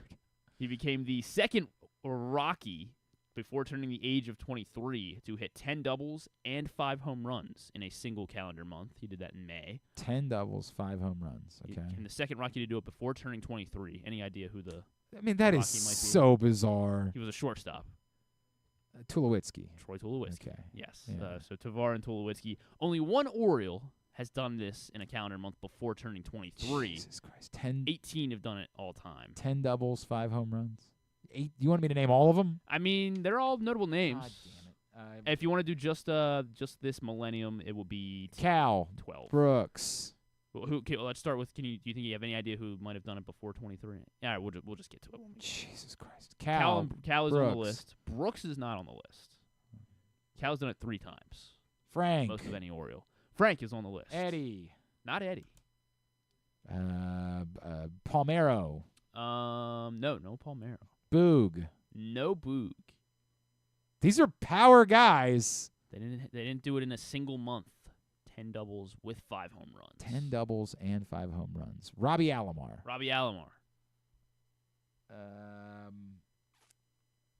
Brady Anderson. No Brady. Let's go. Chris Davis. Chris Davis did do this in May of 2013. Adam Jones. Adam Jones actually didn't. Manny Machado. Manny did do this. Brian twice. Roberts. Yes. Hit a lot of doubles. So Brian Roberts did do this in should I start making you guess the month and year? No. August of 2009 was great. Brian Roberts. Miguel Tejada. Yes, Miggy Tejada. June of 2005. Tejada. 1, 2, 3, 4, 5. Jesus, I'm not even halfway there. I have you at 7. What did I? Yeah, you said they were 18. Correct. Yeah. God. Markakis. Yes. Singleton. No, not Singleton. K. This is so stupid. This is dumb. This is a great one. This is awful. I love this one. This is all right, wretched. Fine. Well, just the guys since Hardy. No Harvey. Did you say Harvey? No, I said Hardy. My lip. I don't think you said Hardy. I said Hardy for sure. I think you but wanted to I say said Hardy. and then my lip dropped down. I think that made it say Harvey or Harvey or something like that. Well, everyone knew what I meant. Maybe Cedric now Mullins. They might not. No, not Cedric Mullins. He went. I don't know if you heard. He was 30-30 1 year. It's pretty good. Trey Mancini. Yes. April of 19. John Scope. John Scope is on the list. June of 16. How about Matt Wieters? No Matt Wieters. Adley Rutschman. Gunnar Henderson. How about two guys that are on the active roster? Two guys that are on the Santander. In COVID, the August of 2020. Okay, that doesn't count. Okay, and then cross them off the list. Mountcastle. Ryan Mountcastle, yes, in June of 2022. Okay. So you're at 12 here. Jesus, am I really? Yeah. 4, 5. I should have been counting 6, 7. I have 8, 9, 10. I am at 12. 2, You're right. 3, Chris Hoyles. 4, 5. Yeah. No, not Chris Hoyles. B.J. Surhoff. No B.J. Surhoff. Melvin Mora. No Melvin Mora. There's only one guy remaining that has done it on this side of 2000. One guy remaining on this side of 2000. It was, of course, the great Jay Gibbons. I'm sorry, there were two guys. Yes, Jay Gibbons is one of them. How about that? Yeah. How about that? And how about he's the third? He's only the third order that have multiple months of 10 doubles and. Wow. 10 doubles and 5 home runs. And I haven't named him yet. You haven't named him not Trumbo because he's a little infamous.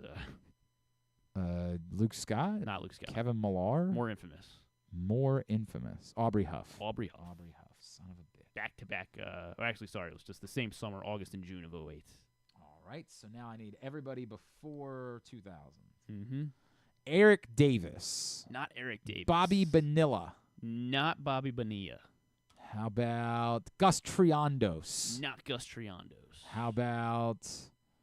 Oh, boy. Guy that did it in the final month before 2000. So in September of 99. September of 99. Albert Bell. Albert Bell. Correct. Okay. I need 3 more still. I must have. Maybe I added one. Maybe I skipped one that you didn't say. I'm pretty sure. I think you're actually at 16 then. Oh, there is one. Sorry, there is one that Jesus I. This is a tough one in 2017. I don't remember. 2017. 2017. More or less. Stevie Wilkerson. Like the best player of. Was he the best player of the 2017? Best player. Just because he was healthy and. He was healthy. 2017. They traded for him. They traded for him. He was a former number 1 pick. He was a former number 1 pick. Oh, Pedro Alvarez? No, not Pedro Alvarez. 2017. Number 1 pick. Yeah, he was the first overall pick of 2008. He was the first overall pick in Beckham? Tim Beckham did this in 2017. I don't know if he was the best player, but, For that year, maybe. Okay. All right. All right, so then 2 more. 2 more. Including the only Oriole to do this before turning 23. including the only Oriole to do it before turning 23. You have to give me years. Okay, one was 1978. 1978. And the youngster was 1965. Youngster was 19. Kurt Blefary. Kurt Blefary in September of 1965, the first Oriole to accomplish this, and then also was under 23. And then 1978, and I haven't named him yet. Lee May? Not Lee May.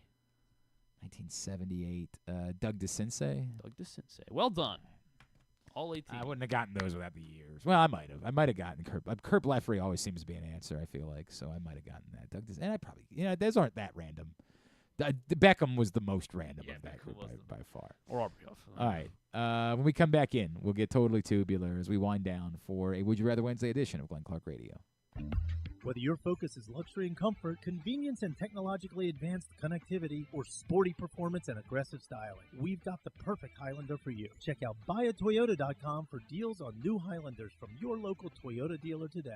The ultimate fan experience awaits you at Sports and Social Maryland. See how we're raising the sports bar with our massive 100-foot media wall featuring 40 HD TVs and a 47-foot big screen. Bet on your favorite teams and this year's biggest events at the FanDuel Sportsbook while enjoying your favorite beers and cocktails, plus our delicious takes on bar food classics. Visit Sports and Social at Live Casino and Hotel Maryland at Arundel Mills. Must be 21. Gambling problem? Call 1-800-GAMBLER. Discover one of Baltimore's hidden gems at Guilford Hall Brewery. Enjoy dinner in our spacious brew pub, sip a signature cocktail in our outdoor dog-friendly beer garden, or take a tour of our brewery. Discover your new favorite local craft beer. From crisp lagers to hoppy ales, there's something for everyone to enjoy. Pair your brew with delicious appetizers and entrees. There are options for the whole family, but you have to try our fan-favorite giant pretzel. Guilford Hall Brewery, where every sip is a celebration. Visit us online at guilfordhall.com. The latest edition of Press Box is available now. On the cover, Luke Jackson profiles Grayson Rodriguez, talking to people who have been part of his path as the Orioles hope he'll become their next homegrown ace. Also inside, we remember legendary Maryland basketball coach Lefty Driesell with stories from legends like Roy Williams and Bobby Cremins about what it was like to go up against the old left-hander. Press Box is available at over 500 locations around Baltimore, including 60 Royal Farm stores. You can also find the best daily coverage of the Orioles, Ravens, and Terps at PressBoxOnline.com. The drug scene in Maryland is changing. Fentanyl and xylazine are being added to street drugs, and you may not even know it. Xylazine is not even intended for humans, and fentanyl is an opioid 50 times stronger than heroin, and contributed to over 80% of overdose deaths in our state. Anyone who uses drugs, even occasionally, is at risk of overdose. To learn more, visit stopoverdose.maryland.gov or call or text 988. Contrary to what some people believe, I actually like this guy when he sleeps. Glenn Clark, talking sports. Finals get underway tomorrow night. No better place to watch all of the finals action than Sports and Social inside Live Casino and Hotel Maryland. Can reserve your table right now on their website, or if you want to get a blue reclining chair, you can go to the FanDuel Sportsbook inside Live Casino and Hotel and reserve it right there.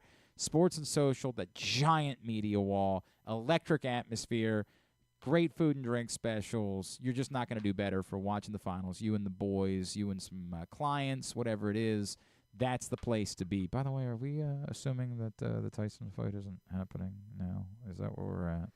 Feels like I'm that's not the assuming way. anything in the feel fight like world ever. I feel like that's been the conversation this week, is that it's just not happening.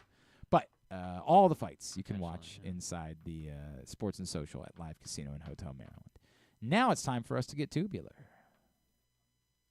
There is a place where tradition, family, and community gather, where the aspirations of talented young competitors takes root, and where the crossroads of history, culture, and renewal come together.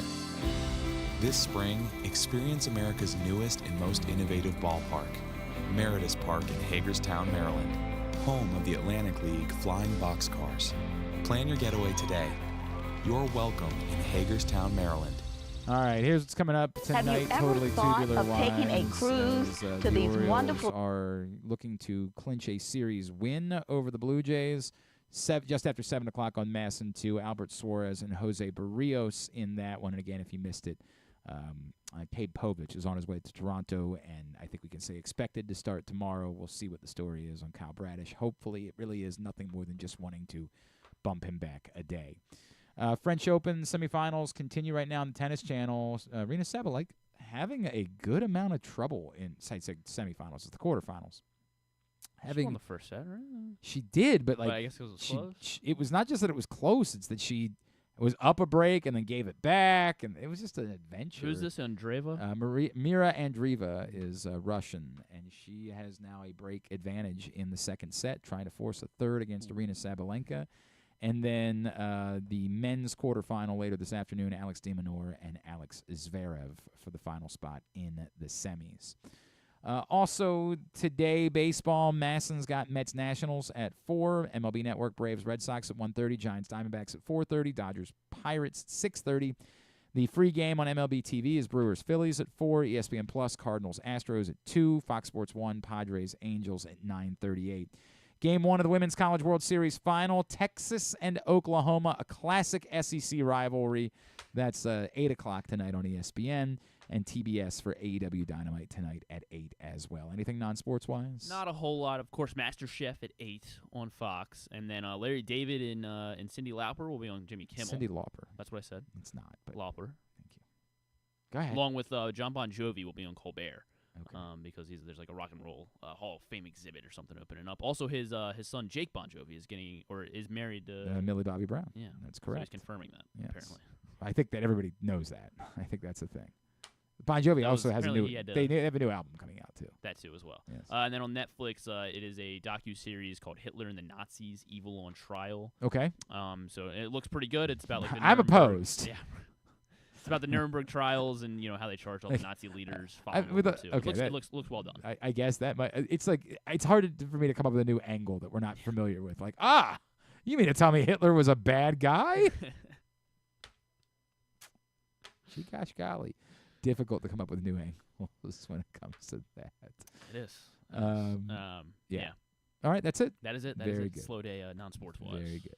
I guess sports wise too a little bit. Thanks today to Drew Forrester for stopping by and creating fan fiction. Thanks also to great story at the very end. Dan. Yeah, real bummer for you, right? Like, where's this going? Thanks also to Dan Szymborski as well as to our buddy Rick Dempsey. We'll get all of it up in the greatest hits section of the Oh my God, it's so good. tab at GlennClarkRadio.com. Tomorrow on the program, Chelsea Janes, the Washington Post, will join us. Talk some Orioles with her. Stuff and things. We got a lot of work to do. It's good to talk about stuff and things. We gotta step up. We gotta step up our game.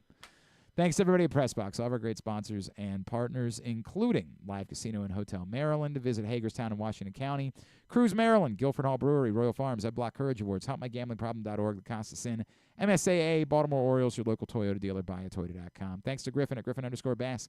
Follow us, Twitter, Instagram, and TikTok at Glenn Clark Radio. Have a great Wednesday evening. Go Birds. Duke sucks.